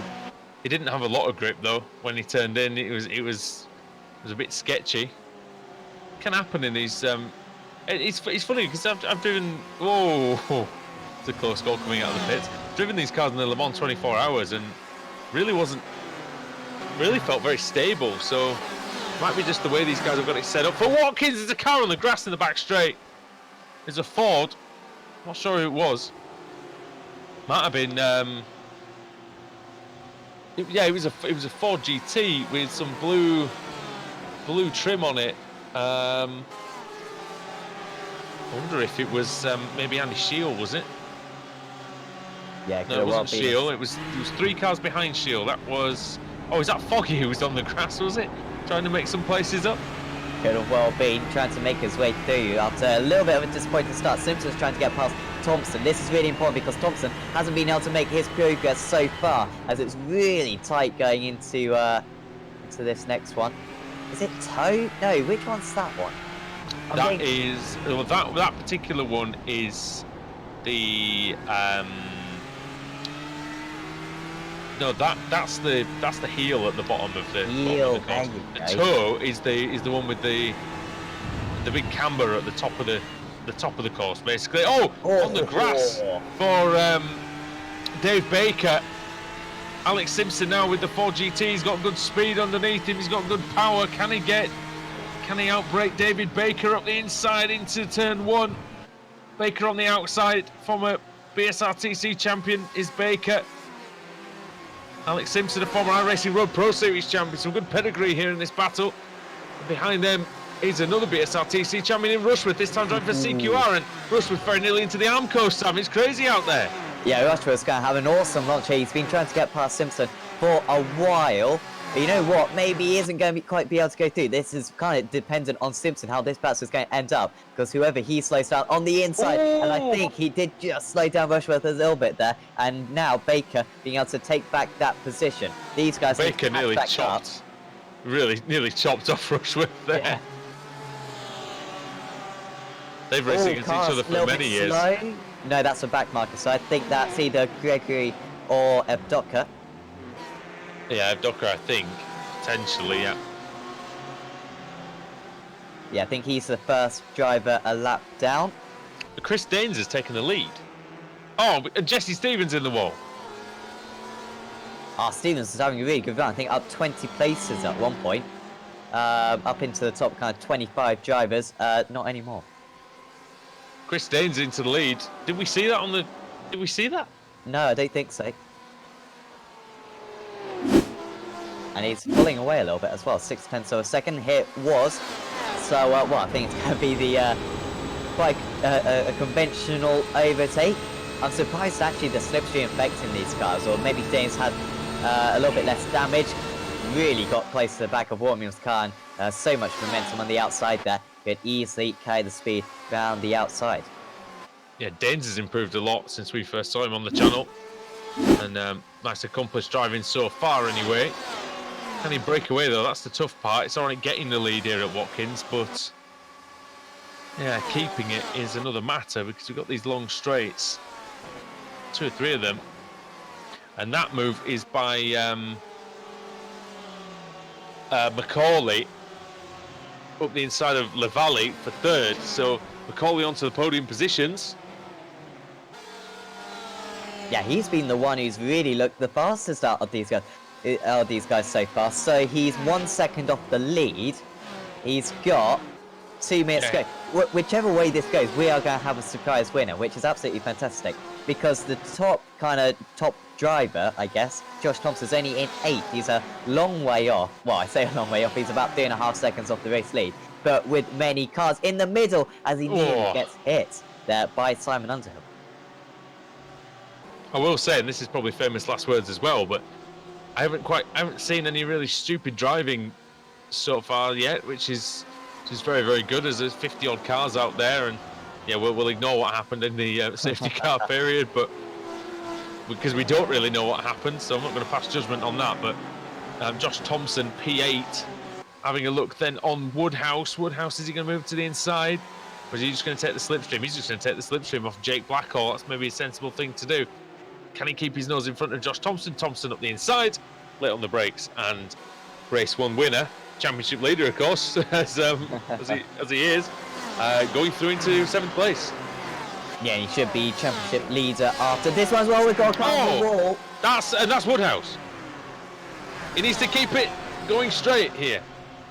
Oh, he's done well. Hopefully he'll park that one because there's no point. Because he's going to cause a massive pile-up if he doesn't. See, then we're on board with Mark Woodhouse into turn 2. Oh, he looped. Wow. Car just got super light on him over the top of the hill. And you know what? He did so well not to crash that afterwards as well. I think the race winner has come across the line. That's what my screen is showing. Oh, apologies. Maybe not. And it's still going, Yeah. So it's because Dave Jansen's retired on this lap, and so it's showing him as first because but he's not actually reached the finish line. So it is Chris Danes, and with just 2 corners to go, Sam. Looks like he's going to take the win. Yes. Well, he would have called this one. So it's in 9th position. He's had a lot to do as the GT Omega driver. But he's going to cross the line first. Well done to Chris Danes. Wins the 2nd race of the season in the World GT. What a great drive that was. Had to get the moves done. And, well, had superb pace from start to finish. Very hard fought. Well done to him. Not sure if he's ever won a race in this series before. But either way, well done to him. Richard Warming was in 2nd place and Steve Lavelli was in 3rd. So good result for XBR. And Josh Thompson was in 7th place. Alex Simpson was in 9th. And Carl Jansen, 10th, I believe. So, yeah, another really good race. Of course, we did have the controversy at the start. And I think that, well, it didn't ruin a potentially great race because it was a great race. But it could have been even better, that race, I think, because those 3 laps under the safety car kind of ruined the chances of maybe the top guys making their way back up to the front. In the end, they were just a little bit short. Yeah, it's difficult, isn't it? Because I guess that race was, the race was basically half a race, wasn't it? So, but I think that made it more exciting. I think people had to go for it a little bit more, and I think that's why we saw a couple of the mistakes, and that's why we saw some great overtaking out there. And Chris Danes, what a revelation that is for him to win the race. I mean, you know, he finished obviously within the top 20 in race 1, but I think he's quite a confident driver, is Chris Danes, but that'll surely boost him up. Surely it will, and give him some good momentum going into race 3 and for the rest of the season, of course, as well. I mean, taking a win so early on in your in your season or in your career in any car, I know what that's like. From the Kia Optima, took a win in my 3rd ever race, and it all went downhill from there. But I'm sure he'll be fine. So he should savour it then. He's much better than me, though, is the answer. So that's why he should. That's why I'm sure he'll take it. Goes from strength to strength, and we'll have to see as well exactly what the reverse grid brings. Hopefully he's going to do some donuts for us. I really want someone to learn how to write something in the with like burnt out tires on the floor. That would be a fantastic skill, because real life drivers, I think in NASCAR, have done it in the past. I think we know what they would probably write or draw, though, and I think it's probably not really. It's not really what we need. But yeah, the results are on the screen. Yeah, so it's Chris Danes. Whatever he well, maybe he'll write Shakespeare, I don't know, across this Watkins Glen circuit. Hopefully, there he is. And that GTO Mega livery. Richard Waring was in 2nd, Steve Lavelli in 3rd, then it's Dan McCauley and Michael Hall rounding out the top 5. Behind that was Blackhall. Thompson did well from 22nd on the grid. Underhill, Simpson and Janssen. Behind that was Baker, Rushworth, Shield, Rose, Setsas, Hedgecock, Blake, Daleman, Ayres and Hackerston. Foggy had a difficult start, maybe picked up a little bit of damage as well. He struggled to make his way through the field. 18 seconds off the lead in the end, in 21st.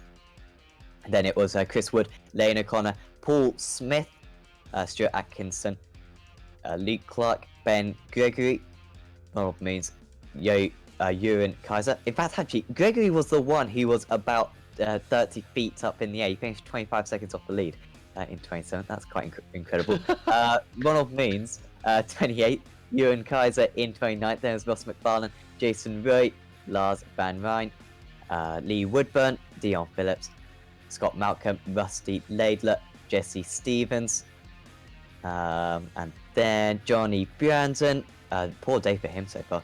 Clyde Whiting, Morgan Butler, Max Spooner, Mark Woodhouse, Ben Palmer, Steve Burke, Dave Janssen, Robert Lundgren, Michael Evdoka, John Roberts, Dan Russo, Anthony Jacobson, Chaz Draycott, David White, George Rayfield, Lee Deemer, and Mike Gray, and also James Underhill, 56th place. I think it may be Underhill. He was glitching through those drivers earlier on. He is GTO Mega, isn't he? So, and I just got confirmation it was.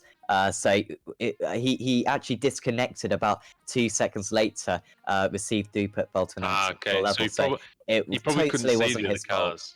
No, it wasn't his fault whatsoever. And unfortunately, it's ruins a couple of other drivers' results. But it's rare that you see that, I must say. It was really only because of the caution that we had that. Hopefully, we won't see the same in race 3. Of course, before that, we have the reverse grid. Yeah, final one of the evening. Yep, the wheel is on your screen right now. Let's see what we get. And the previous one, it didn't seem that big, but it still provided plenty of action. And this time around, we are getting a little bit smaller at 16. Okie doke. Adam Hedgecock on pole position, and actually alongside him, Sindri Setsas. I think Setsas is a very good pick for the race win potentially. Christian Rose also on the front, on the second row, along with Andy Shield.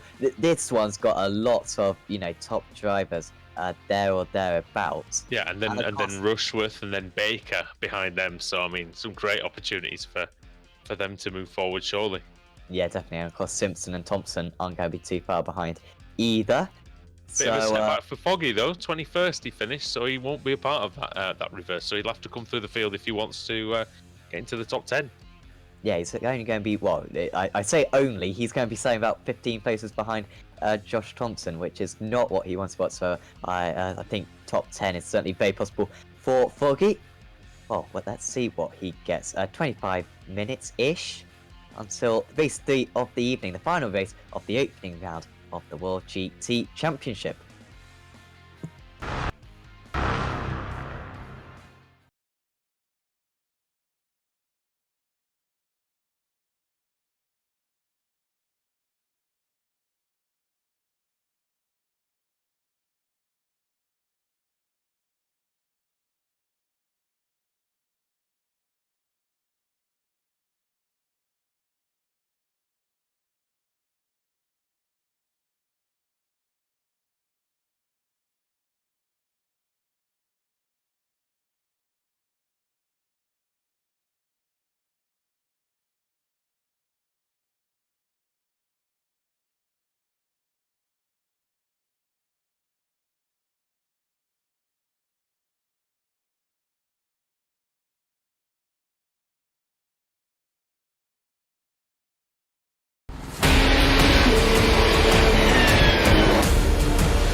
Just to come in for a splash.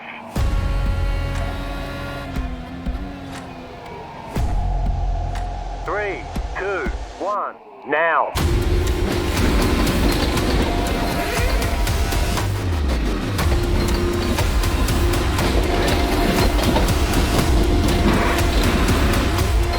All clear. Punch it. Great job. You did really well.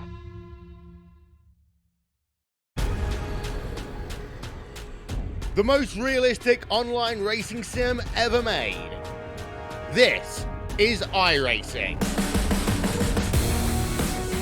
Detailed laser scan tracks, fully dynamic real world cars, and over 50 series to choose from.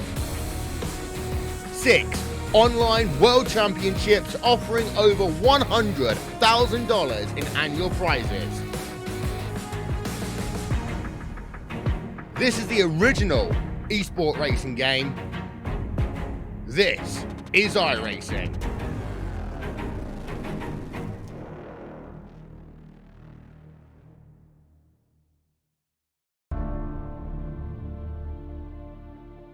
Hi there, I'm Richard Jobling, Senior Software Engineer here at iRacing. I'd like to show you some of the work that we've been doing to improve the collision and the damage in our sim. One of the major changes we've made is how our collision systems work. The old system stored the track as parametric surfaces, and the cars were made of collections of spheres. As the cars moved around the track, we would recompute planes using the track surfaces, and then test those against the spheres. This worked well for spheres, but was too specialised to adapt to our shapes. So for the new system, we've built new high-resolution meshes for each track. This is more efficient and gives us a lot more flexibility for the car shapes. The new mesh incorporates all the track features our guys work so hard to replicate. Things like curb geometry and changes in the surface material are all baked into the mesh. We've also taken our laser scan data and applied that to the mesh. And since the mesh is so high resolution, we capture all the detail that's necessary so that the tracks are just like the real thing. With our new mesh, we can now represent cars using smooth, convex hulls, which grouped together form the chassis, the bodywork, and all the other parts of the car. The new shapes are a much closer fit to the shape of the real car. During impacts, the shapes can deform according to the damage, and eventually they can break off as separate objects. All the parts, like wings, hoods, and wheels, can also hang from their joints, flapping and vibrating until they eventually snap off. All these changes are going to add a whole new level of realism to our races. If you want to find out more, please visit iracing.com and check out my blog post for lots more details. Hi, my name is Greg Hill. I'm the Vice President of Art and Production here at iRacing. This damage project that we've been discussing is certainly a project that involved all hands on deck to pull off. We've got a rather sizable number of cars in our portfolio, and not all of these cars have been built with this dynamic damage system in mind. So what we had to do is one by one go through our race cars, and we had a team of 3 artists, a highly technical modeler, our technical art director, and our associate art director. All took on each car one at a time, and the work involved was researching that car, researching what would happen to that car if it were in a crash, depending on the forces involved in the crash, how severely it would be damaged, what parts might come off, what those pieces might look like when they're removed, what it would look like where the car has areas exposed that were previously covered by bodywork. So they had to do a lot of modeling to each race car, and they had to do a lot of work to essentially set up how the car would react to forces. So essentially setting the strength of the materials. What kind of force would it take to rip off the side pod, for example? Or under what circumstances would this nose cone get ripped off of a car? Or under which would it remain, but just be badly damaged? But all said, it's been a lot of work, but seeing the car models interact with the physics system and the new crash dynamics is really exciting and really cool to see, and definitely makes all that hard work worth it. Hi, my name is Jose Diaz. I'm a visual effects artist at iRacing. I specialize in particle effects ranging from fireworks to water fountains, debris, crash, impacts, all in the service of improving the driving experience. So you have the main sort of new damage model that Richard's been working on. So that takes into consideration all the mounts and the chassis from the cars and which materials they are. And he's making all the calculations that tell you like, okay, it got hit from this one side and the strength of that impact is this certain amount of values. If you hit something, that means that this mount gets off, something breaks.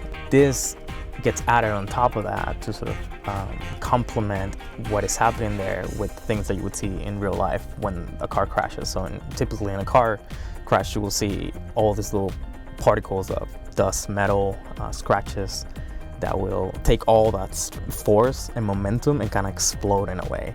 And it's all being driven by how fast the car was coming, how hard the impact was against what. That will give you that sense of like, man, that person really crashed hard, or oh, it was just a small bump. Hi, my name is Chris Lurch. I'm one of the vehicle dynamicists here at iRacing. Our role in the collision project is to tune the collision properties of each and every car to ensure that they behave in wrecks as a real car would.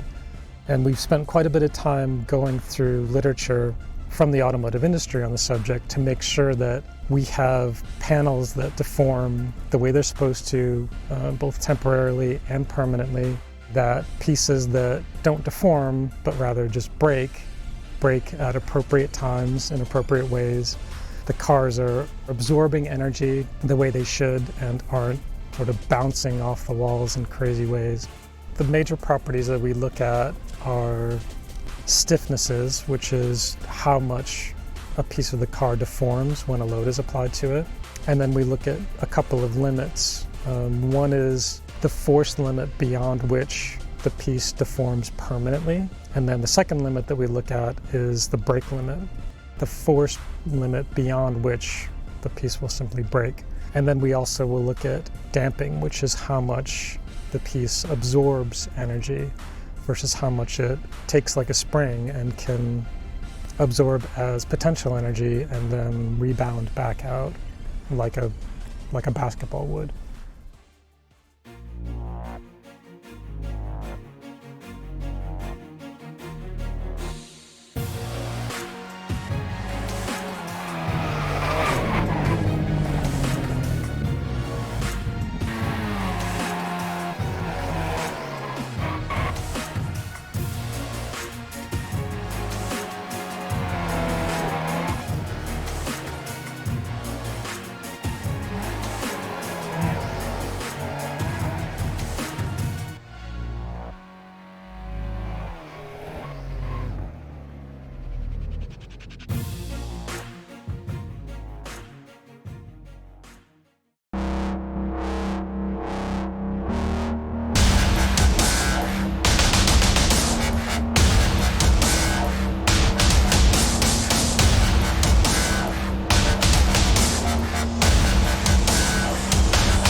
Welcome back to the World GT Championship, race 3 of the evening, live on the iRacing Esports Network, being broadcasted by Apex Racing TV. I'm Sam Fitzpatrick, alongside me is Andrew Woodhouse with Sam Cooman once again on the cameras. And Andrew, we just saw once again a absolutely crazy race. I'm still trying to make sense of it. It was absolutely incredible. Never seen anything like that before. Hopefully we won't see those scenes in that form, at least. Hopefully we'll see it's in more clean action with overtaking and whatnot in race 3 of the evening. But yes, should be a very good one. We've got a bit of a mixed up grid. Difficult to call who's going to end up on top. Yeah, I'm looking forward to this one. Adam Hedgecock starts his boosted with Savage Gaming car on pole position. Sindre Setsas just behind him for Core Motorsport. Then it's Christian Rose in 3rd. And then it's Andy Shield in 4th. Then it's Jamie Rushworth in 5th. 6th for David Baker. 7th for Carl Jansen. 8th for Alex Simpson. 9th is Simon Underhill. And then 10th is Josh Thompson. Jake Blackhall is 11th with Michael Hall in 12th. And 13th place is Daniel McCauley. Then Steve Lavalley in 14th for XVR Green with his teammate Richard Warmian just behind him in 15th. Chris Daines is 16th. And then it's Michael Blake. Then it's Bart Daleman. And then it's Jamie Ayres in 19th, Ben Hackson is 20th. 21st is Nico Foggy, 22nd is Chris Wood, P23 is Lane O'Connor, and then it's Paul Smith in 24th. 25th is Stuart Atkinson, another boosted car, then it's Luke Clark in 26th. Ben Gregory with his Fitzstein Motorsport car in 27th. 28th is Ronald Moons, Huron Kaiser is 29th. 30th is Ross McFarlane, and it's Jason Rowe in 31st. Lars Van Ryan is 32nd, then it's Lee Woodburn, then it's Dion Phillips, the 2XI racing cars on row 17, then it's Scott Malcolm in 35th, Rusty Laidler 36th, then it's Jesse Stevens. 38th is Johnny Brandon, then it's Clyde Whiting in 39th, 40th Morgan Butler, 41st Max Spooner, 42nd is Mark Woodhouse, 43rd is Ben Palmer in car 1, 44 is Steve Burke, 45th is Dave Jansen, 46th Robert Lundgren, then it's Mike Glebdoka in 47th, John Roberts 48th, Dan Rusu 49th, 50th Anthony Jacobson, 51st Chaz Draycock, 52nd David White, Josh Rayfield 53rd, Lee Damer 54th, 55th is Michael Gray, and then 56th is James Underhill. And we've gained a car since the start of the evening, Sam. Yes, I would like you to go through all the drivers to see which one of them has been added. Just guessing, I think it's Stevens. But I'm yes, just not, I'm that's not a certain. good. Yeah, that's a good one actually. Well, be he wasn't in race 1. He was in race 2. However, Adam Hedgecock then very experienced on iRacing. I was looking at the iRatings out there as well. Highest one belongs to not Nicole Foggy, Carl Jansen. 7,573. Wow. Monstrosity of an iRating is that. Sindre Setsas is the second highest iRated driver, then it's Josh Thompson, then it's Alex Simpson, then it's David Baker at 5,500. So I've got a lot of respect for the drivers who end up with iRatings like that. Mine still starts with a 1, so I can't really say anything. Mine starts with a 3. Hey. So there you go. There you go. Used to Well, start with a 4, but in decline at the age of 18. But there you go. It's his peak already, ladies and gentlemen. But yeah, Adam Hedgecock, I think the best thing for him to do, with pole position being in the inside, is to do exactly what Richard Warmingham did. Back up the pack, and when he hits one of the straights, when he gets onto the straight, go. Because if he goes, say, now, for instance, Setsas is going to have that wide line, he's going to have that momentum, so he needs to go pretty much now. Yeah, that's just about right. Here we go, Sam. He's under pressure still. Setsas, can he get into the lead? He's one of the favourites for this race, undoubtedly. We are side by side going into turn 1 at Watkins Glen for the final race of the evening in the sunset here.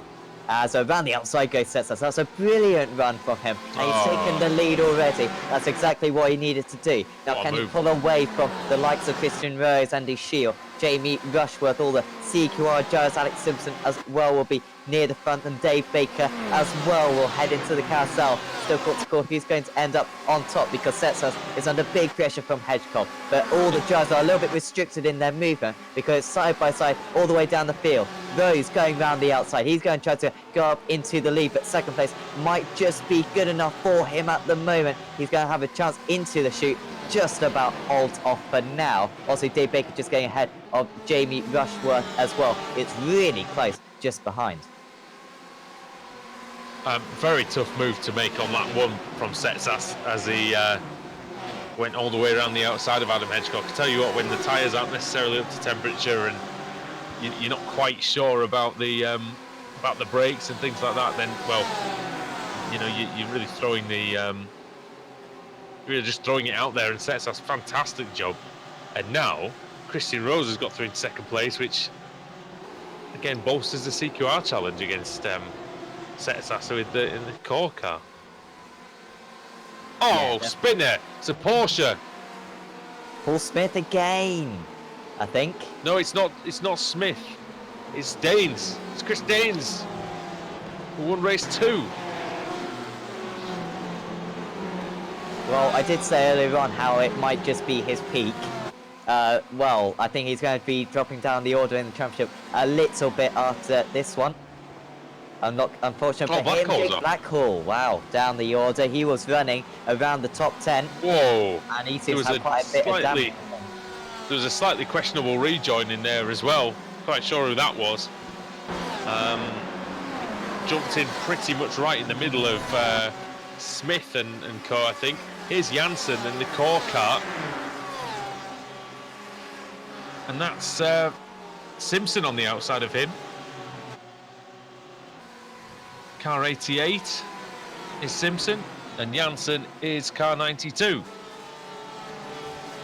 Yeah, and Thompson just behind these guys. So Thompson briefly, I think I saw in the first half, briefly got ahead of Simpson, then lost it straight away, and he's trying to make his way back through. So he's actually lost the place to... Yeah, oh, I think Simpson got past Janssen, and now Thompson's got to do the same. These guys, of course, super quick. Well, Simpson putting up a good fight out there. Look at Baker having a look at Rushworth as well. Janssen defending here from Thompson, defending quite hard actually into the heel. That's Andy Shield, rhymes with heel, I guess. Who's in 4th place behind Adam Hedgecock, just ahead of Rushworth, and some issues going on down there. I think it might be Ben Gregory, Sam. Yep. Dropping down. Well, he's still in a decent position, I think. I think he collided with Paul Smith. Yeah, this driver spun across, and Gregory with nowhere to go. Got back going, but I wondered if he just tapped Smith just before the. I wonder if he just tapped him. I think that was there's a secondary crash as well, a boosted car. So yeah, can't get the drivers these days, can you, Sam? Poor Ben. I'll tell you what, he'll have me for that one. But yeah,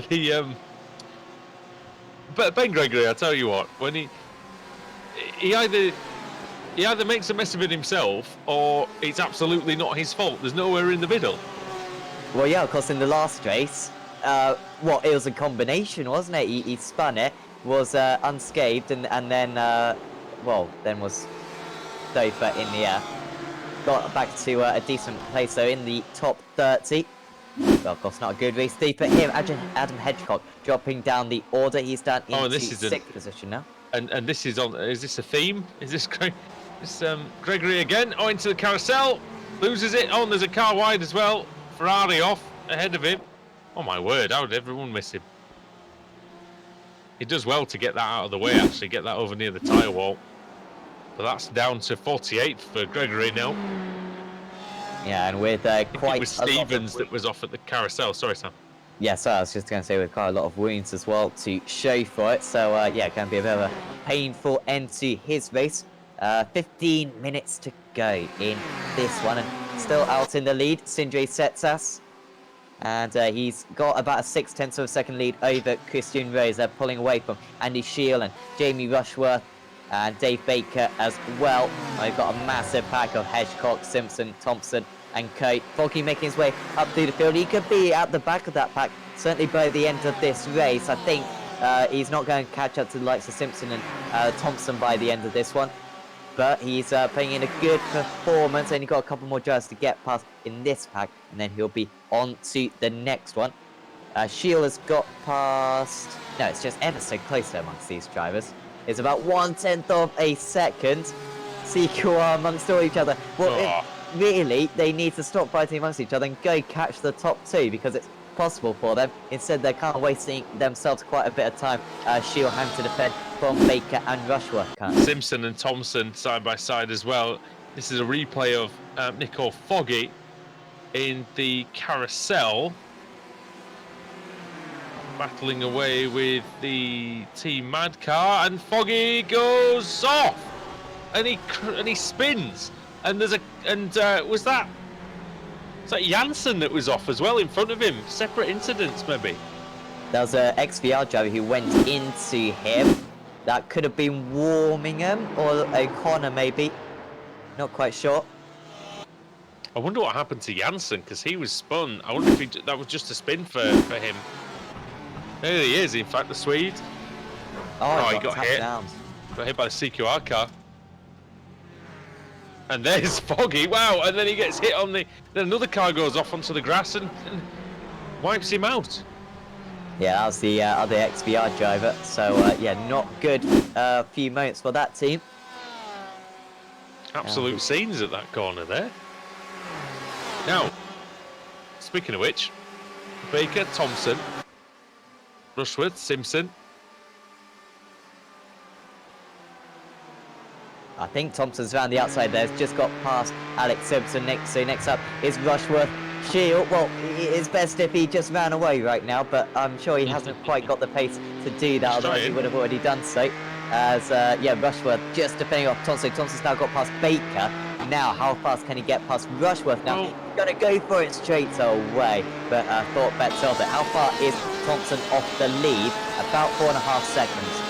It's possible if he can get this done right now, he might be able to win this race today. But now, Thompson is under pressure, so deep on the brakes though, and fends off the CQR driver of Dave Baker. Alex Simpson yet to make that move. Yeah, the driver off. As Rushworth right on the back of Andy Shield. Shield on the podium, 4th for Rushworth, 5th is Thompson, 6th Baker and 7th Simpson. Then it's Hedgecock in 8th, who's still hanging on with these guys. So it's a credit to him. These are some very, very fast drivers indeed in front of this race. What's the gap at the front? Is it? What is the gap between Setsas and Rose? It's 4 tenths. In fact, Rose has got to run up the hill, Sam. It might be it for him. Yeah, I didn't realise that they were quite so soon up the straight. So he's got plenty of time to close in the slipstream. Now, these two don't fight because there's a charging brigade just behind, and they will take any opportunity they've got. He wants to win Christian Rose, though, doesn't he? Absolutely, but wait until why shouldn't he go for it? Well, wait until the last couple of laps could be... Yeah, but he thinks he's quick enough. He thinks he's quick enough to get through and get away, maybe. Well, if he can get away, I just feel as though Setsas, though, is so quick that even if he does make the move, Rose, then he'll be overtaken straight away. Hang on, there's a crash. Oh, there's a crash, and it's Thompson. And Rushworth. Now then, what happened? What on earth happened? Thompson and Rushworth offered the shoot again. The shoot has been a problem area tonight. This is into the carousel. Thompson just minding his own business. What happens here? Is there a bit of contact in front? Yes, there is. That's Shield into Rushworth, and then Thompson checking up, seeing the carnage, gets it from behind. I think Thompson was so desperate to avoid the car spinning on the outside, he just ignored the cars on the inside. I don't think you can blame whoever the CQI... He just got hit up the arse, really, didn't he, when he was... he did the right thing, did Josh, and that's one thing he's got a lot better at, is he saw the danger there, and he really did just try and give himself the best possible chance to get through unscathed, and then he got he got hit. I'm not sure who it was who hit him, but I suppose it doesn't really matter. Because like you say, it wasn't their fault regardless. I think it might have been Baker actually was hearing, because there's some damage on the front of the CQR Racehub car. Well, it's really opened up the race for the top two, so despite their fighting, they should still be okay. They've still got 4 seconds, of course. I just think, you know, at this point in the race, is it really worth going for the move if you're so much quicker? Leave it till the last kind of 3 laps or so when you're guaranteed not to be caught, because Shield is very quick behind, holding up Baker a little bit, really close between those two. But Shield's probably got some damage from, you know, he might have a little bit of damage. Yeah, very possible. And I think, you know, potentially Shield might have to look back instead of forward, because depending on who emerges out of this battle, there's still nearly half the race to go. So if I mean, there's some quick drivers here, even though they are thinning the herd, so to speak, at the front. Yeah, definitely. And look, I've just noticed as well, Ben Hackerson and Bart Dowman have gone to the back of this group. Yeah, I was just trying to work out there. How is Hall in 4th? I don't even remember. I've no idea, to be honest. Because I swear he was like 10, and then we had that crash, and now he's 4th.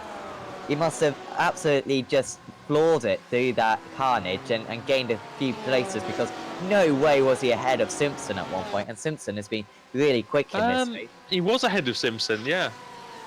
Are you sure? I thought he was behind him. Well, I believe he was ahead of Alex anyway, I think. Yeah, I think he was always just behind Shield. But yeah, I mean, it's still a fantastic performance. But he's under pressure now from Dave Baker. This is CQR stablemates, so what we're going to see here, we're going to see the move from Baker. Maybe they are, maybe they aren't. Maybe they're just blocking the track so Simpson can't get through. And I think that is the case. Oh, the massive wiggle! He's going to lose it! Has he lost it? Great save. No, he hasn't. Brilliant stuff from Hall to keep it on the island and stay in this race. Simpson up to 5th, and then Baker up to 4th. Ball down into 7th now. Macaulay taking advantage of that.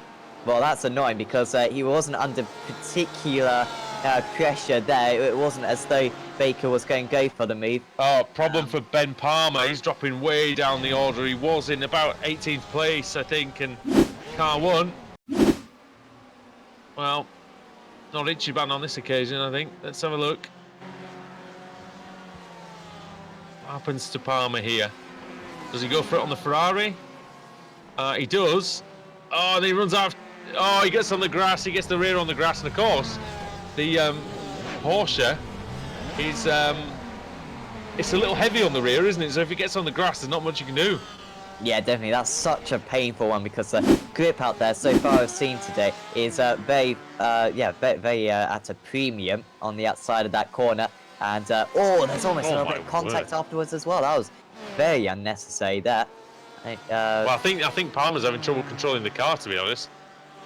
Yeah, Chaz just seemed to maybe stay behind him a little bit too long, trying to get as much slipstream as possible. No, we have to talk about Chaz Draycott very, very quickly. Oh, well, in fact, we don't, because there's a battle for the lead. Up the inside around the outside for Rose. And this is the time that he's going to try and make hay now. Sam, he's going to have a go, but look at the late braking by Setsas. He cuts across. He's desperate. That advantage. Oh, he's on the grass.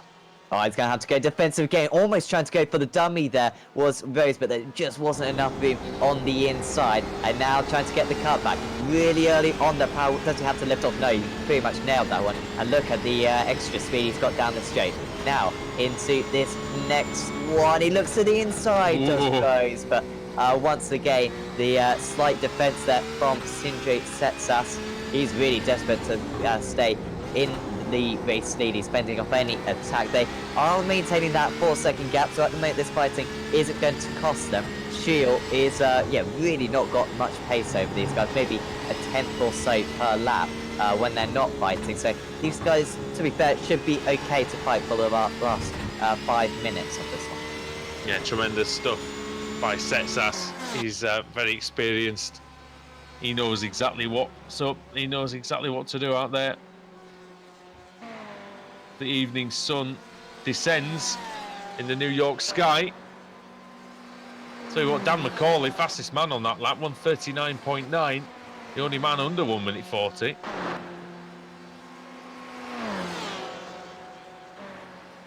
He's closing on Shield. It's still 2.6 seconds though. Now here comes Rose again. This is his strongest part of the track, Sam, and he's going for it again. Yeah, he's so good with the stitching. Seems to get a really good run out of turn 1, and he's just been cut off a little bit there by Setsas. Setsas would have been told by spots that, you know, too wide and then... Oh no! This is in front of the leaders, no! Oh. My God. Who was that? I have no idea. Spooner. Max Spooner, who'd already had a couple of issues and gets out of the way. Hopefully he won't make contact with anyone. He's just got a suspension damage, hasn't he, after that? So I don't know. Oh, he's going to have to try and bring it over, but I don't think he can. It's going to be a bit dangerous. It's almost like I don't want to watch, but I don't want to turn my eyes away from this. Oh my goodness. Well, he's not too far away from the pits. Of course, with these drivers, they do get a fast repair. So I quickly checked. Yes, they do get a fast repair. So getting back to the pits, and if you get back to the pits, you can still stay within about 2 laps of the race win. This is Jason Rowe. Underhill and Laidler! Oh my God! Oh, and Laidler spins. Well, that looked a bit weird, didn't it? Yeah. Not sure Rusty was having that.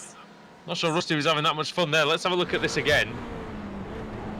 He's approaching.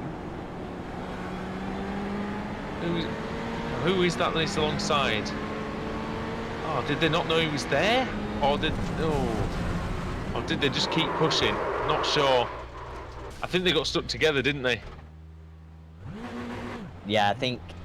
Well, in hindsight, in hindsight, maybe a little bit more could have been given by all the drivers there.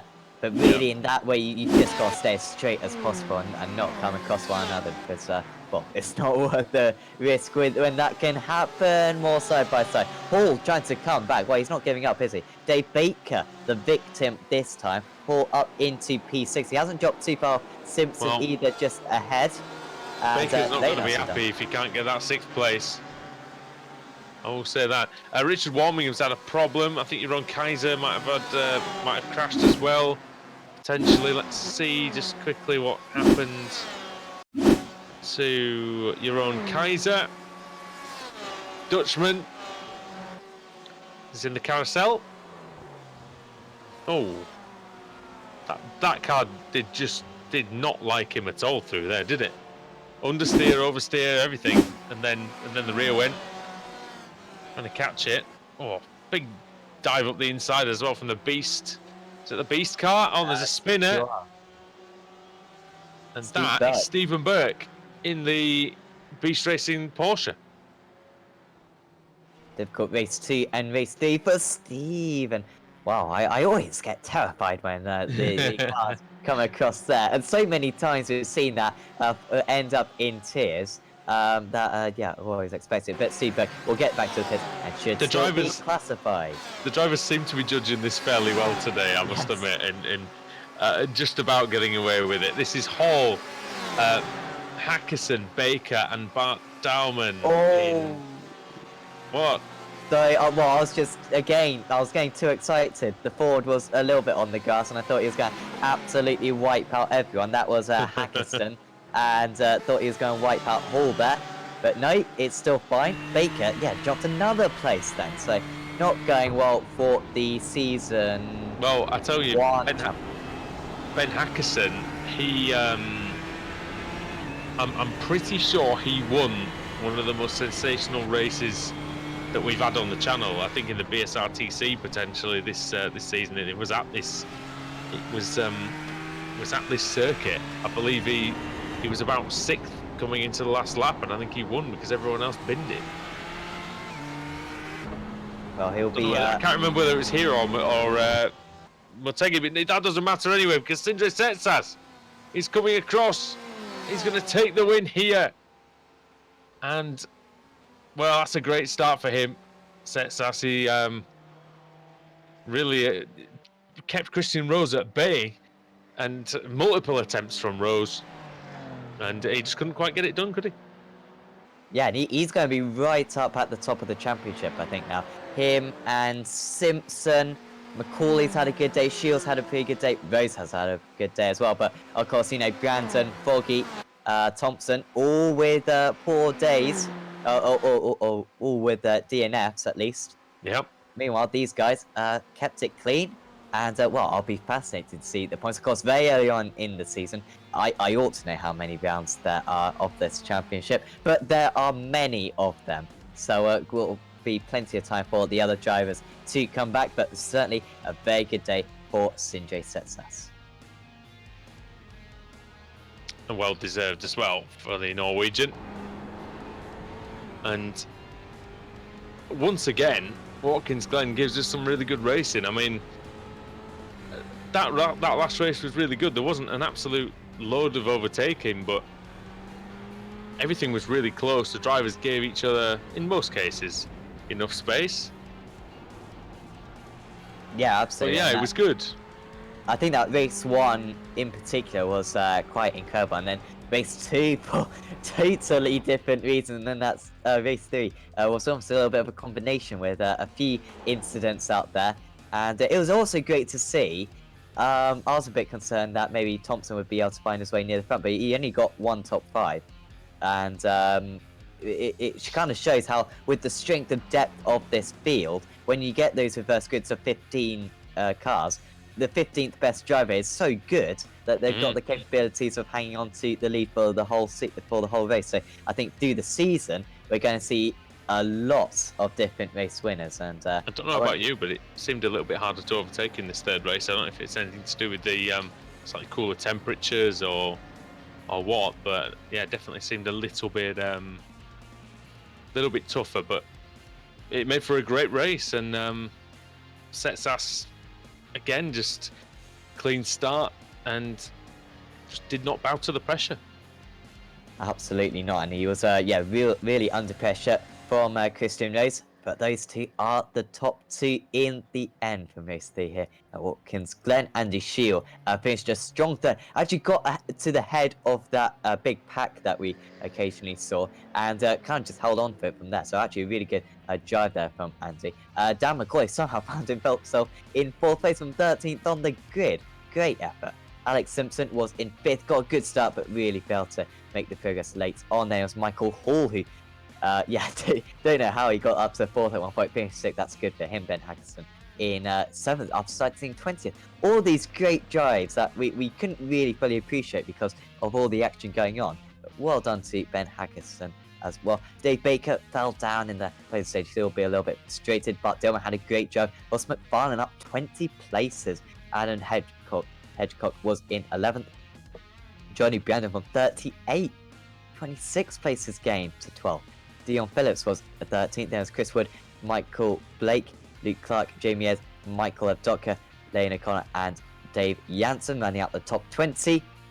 Janssen, in fact, started from 45th himself. There was Moons, Rushworth, Woodhouse, Butler, Kaiser, Blackhawk, Lundgren, Malcolm. Good result for Scott there. Underhill and Roy in 30th. And then Rayfield, White, Gregory, Thompson, who of course had the issue. Still only 53 seconds behind. Really does confuse me, this fast repair. Lars Van Rijn was in 35th. Rusty Laidler, and then it was Steve Burke, Ben Palmer, Chaz Jaycott, and James Underhill rounding out the top 40. There's Dan Rusu, Paul Smith, Clyde Whiting, Chris Danes, and then the drives 1 lap down. Dima, and wow, there were a lot of drives 1 lap down. Dima, Warmingham, Atkinson, Roberts, and Jacobson. 2 laps down. Spooner, more than 2 laps down. Foggy, Lavelli, Janssen, Gray, Woodburn, and Stevens. 56 drivers. It was great to see so many drivers out there, and hopefully we'll have a couple to talk to in the next couple of minutes, and we do have plenty. Who are we going to get? I think Josh Thompson, of course, race 1 winner, we will have a chat with. And Josh, well done out there. you were really strong in qualifying once again, and really strong in that race 1. Yeah, must have just been delighted with the pace. Were you at all surprised? Because media day, again, you were super strong. But, you know, half a second in qualifying. I imagine everyone else on the grid would love to know what you're doing. I don't even know, to be honest. I'm surprising myself every time in qualifying at the moment. Like, I've never been a hot lapper. I've always thought I'd been better over race distance, but I don't know. I've just clicked with a GT, especially with a Ford. I just feel like I can just ring it out that one perfect lap more than like once every week or something like that. So I'm quite happy with that, because obviously from the F1 car I could never do qualifying, and now qualifying is my stronger trait. So it's quite a nice improvement. Yeah, definitely. And in race 2, you started quite far down. I think it was like 22nd place. Finished in the top 10 though after all the carnage. Were you nearly involved in any of those crashes? Because it was very much kind of just luck of the draw. Yeah, both of them I was quite lucky. I think I used my good luck card in them two, to be honest. But yeah, I think the first one, the car, I don't know who it was, got rolled over. As it landed on the left side, so I had to check up, go on the grass to avoid it. So I think I dropped 2 places because of that, but I'd rather drop 2 than not finish or have to come in. The second one, lucky enough, I was enough over to the left, because I knew that if there was someone who has to get on lap, they'd do back down the middle. So I just kept my eyes open. Lucky enough, the car went past me and hit the cars in front of me who were in the middle. But lucky enough, I think they hit your own, and he went right instead of left, which was a bit of a blessing in disguise, really. Yeah, absolutely. And of course, the racing out there in that second race in particular, and also race 3 as well, it was ever so close. It's so difficult to kind of make a move and then make it stick, because you know, you get past one driver and then all of a sudden you still got 4 ahead of you, and it's very easy to be re-overtaken, even you know, as fast as you were. I don't think I had a massive pace advantage. I think I just gel with the car. I think that's the main crucial thing. I've got confidence in the car from the amount of laps I've done in it for Pro Series. So that's always nice. The racing, yeah, it's so close. Cars are so evenly matched. Obviously, the Porsche is a bit slow in a straight line, but then it'll go somewhere else. The Porsche will be the better car, and vice versa. So you're going to have it where it is just so close. And Watkins, GT3 was a lot easier to overtake, I'd say, from back to back in the 2 seasons. So I think with this, it was more about just waiting for the mistake, using the opportunity of the strengths of the car more. So the Ford, I knew I had, with my set especially, I had a little bit extra in a straight line to help me get past them on the back straight into the carousel, which I could do most of the time, and that was my main overtaking opportunity. Yeah, we certainly saw you pull off that move a lot of the time. Before we let you go, Josh, anyone you'd like to thank? Yeah, you guys for the great broadcast, first one on the esports network. So it's awesome to see the series. Got this Racehub and everyone at CQR, especially all the teams. So thank you to all those guys for having me in the team this season under the title sponsor. Everyone at Movano, I couldn't do what I do without them. So massive thanks to them and Thrustmaster, Grand Field Simulation, and Freem UK. Thanks, Josh. We will see you Thursday or Wednesday, even potentially.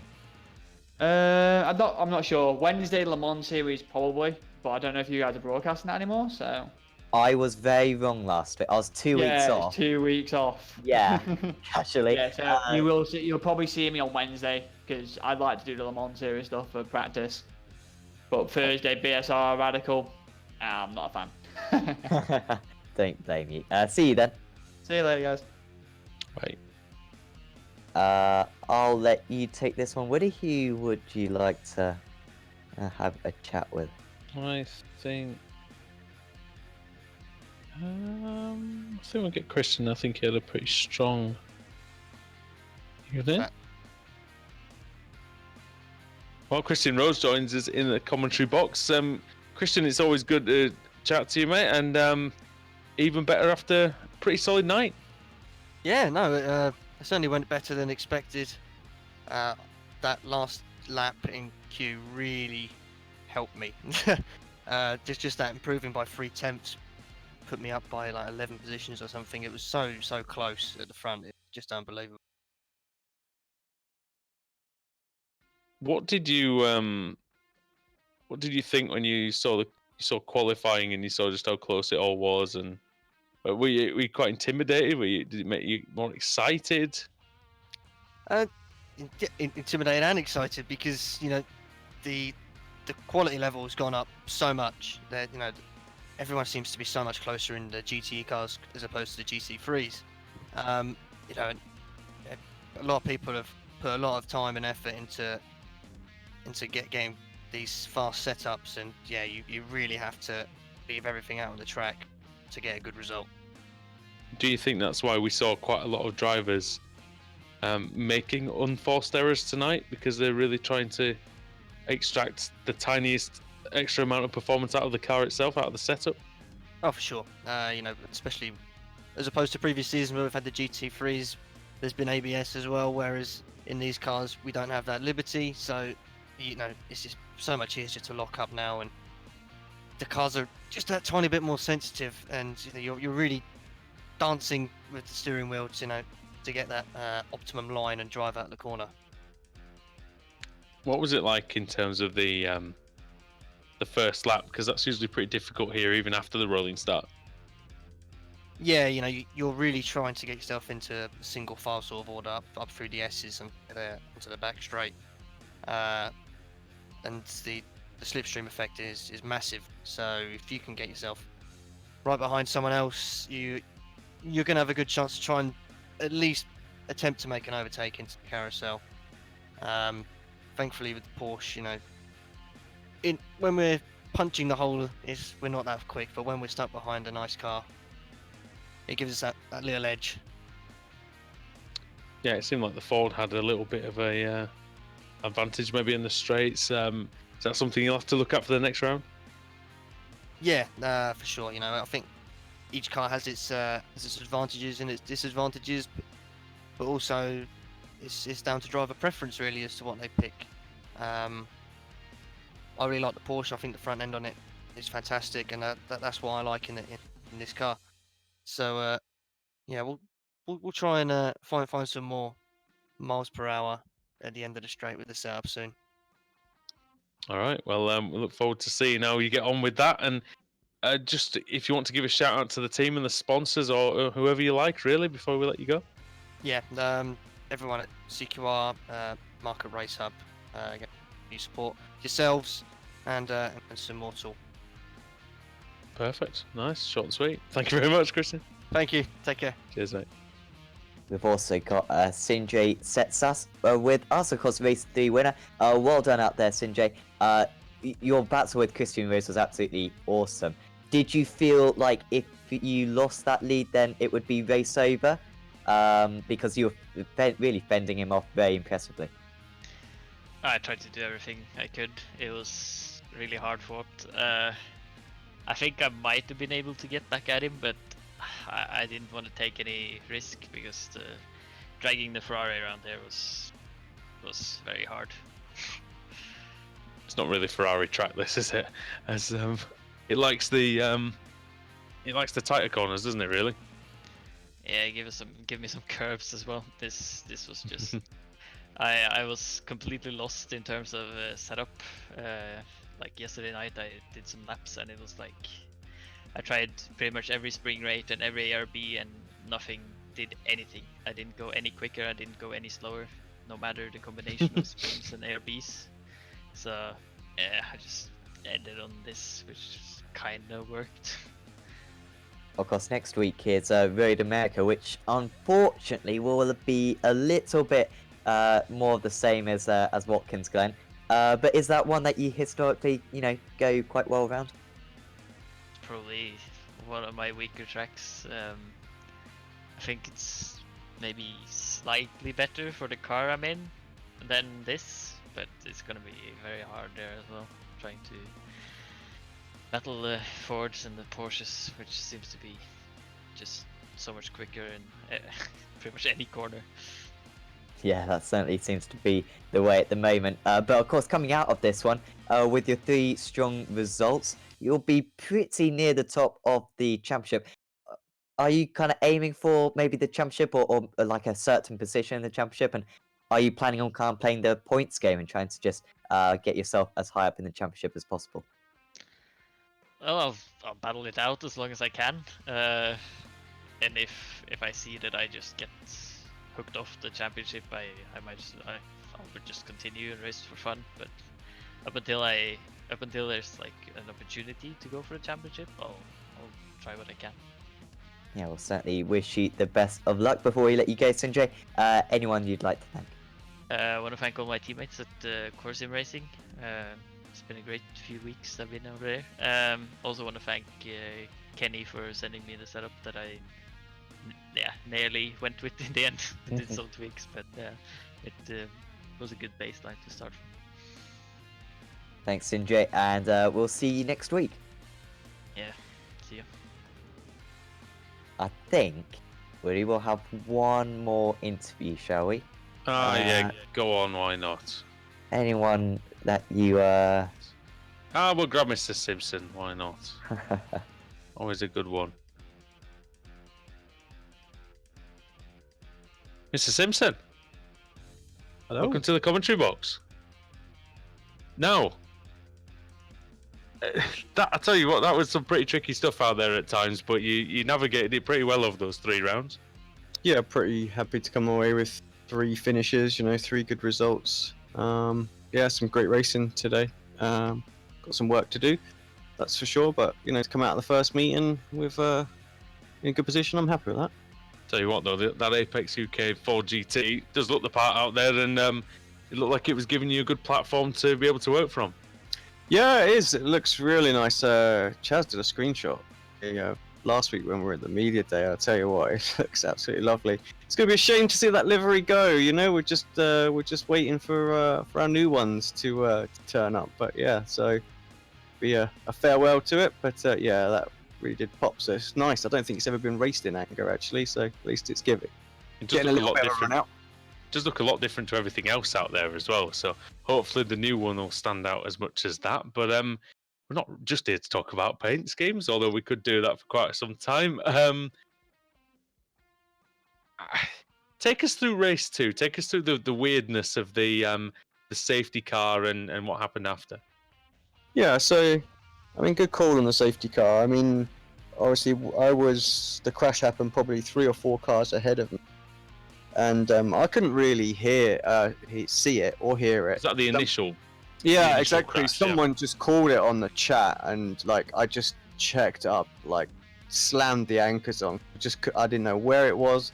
Spotted Gregory, and I sort of made a dart to the right, just enough room to slip by, and yeah, I got away with that unscathed. So, and then of course, unfortunately, we had the issue with sort of the phantom car, if you would have it, and I think it hit your own, and your own then hit me, which gave me a 4x. So that was a bit of a kicker to take that, because obviously that's the bonus points gone from just something like that. I know a lot of other people. Did you have 0 then until that? Exactly, until that point. But it's kind of well, they're gone now, so that's that. So yeah, it's a bit of a shame to have that. So looking back at the points, there's some few there that would have been nice.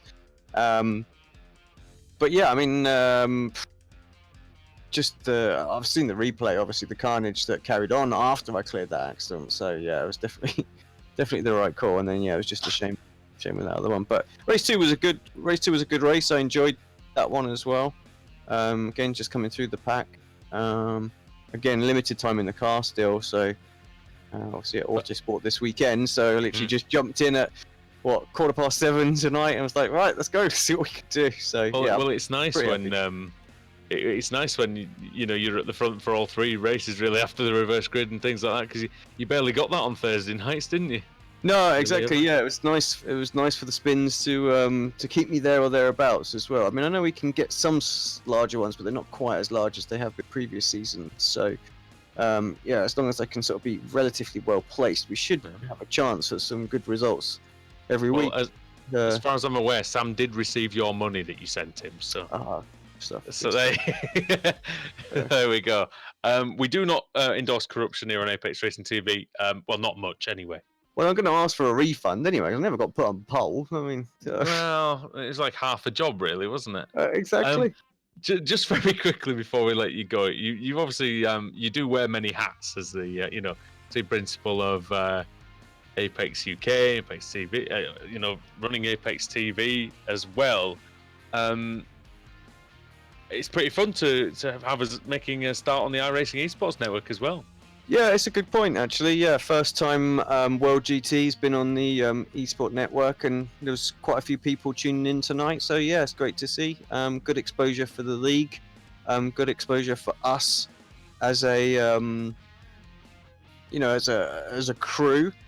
Just showing that we can do things other than the the BSR style format. I mean, I know this is very similar, but yeah, GTE, and it's quite different, and tailored the overlay to look quite nice as the league want. So yeah, I'm looking forward to seeing basically watching all 3 races back. I think it's going to be exciting to watch, and obviously it was a good one. Thank you for yourself and Smooley for stepping in as Adam had to nip to work. But yeah, what a great I shouldn't call you this, but what a great B team, what a great sub, super subs. You guys come in. It's a strong bench. It's a strong bench. It's pretty awesome. So yeah, and thanks, like I say, Smooley, and thanks to Sam, who's going to be a regular in the series. Well, Mr. Kumo is, I think, star of the show, because I mean, I'll be honest with you, it was going to be me doing the cameras, and 55 cars. I think staying away from that is maybe a little bit of a, was a good thing, because Sam's done a hell of a job. So yeah, we do have to mention that, even though he won't mention it himself. So, Alex, thank you very much as usual. Stick around with us in the commentary box for a little bit as well. But yeah, Mr. Fitzpatrick, that was a hell of a meeting. It sure was. Pretty much had everything, didn't it? It had great racing, we had controversy, some things that we've never seen before, and yeah, absolutely fantastic. And what a good season this is going to be. If we didn't know already with the competitiveness, very difficult to call the championship at this point, certainly. So, don't forget as well that Adam Bass should be back for next week. So yes. Here is dulcet tones on the microphone instead of me, most likely. So, which is a shame, because I really enjoyed this. But yeah, we'll give him his job back, shall we? Yeah. So yeah, certainly do tune in for next week. It should be back on the iRacing Esports Network. And yeah, thanks for tuning in. 100+ viewers for the majority of the time. Very much appreciate it. And of course, if you do enjoy this broadcast, do check out Apex Racing TV as well on YouTube and our Facebook page as well. But for now, from me and from Angie and from Sam as well, we'll say goodbye, and we'll see you next time.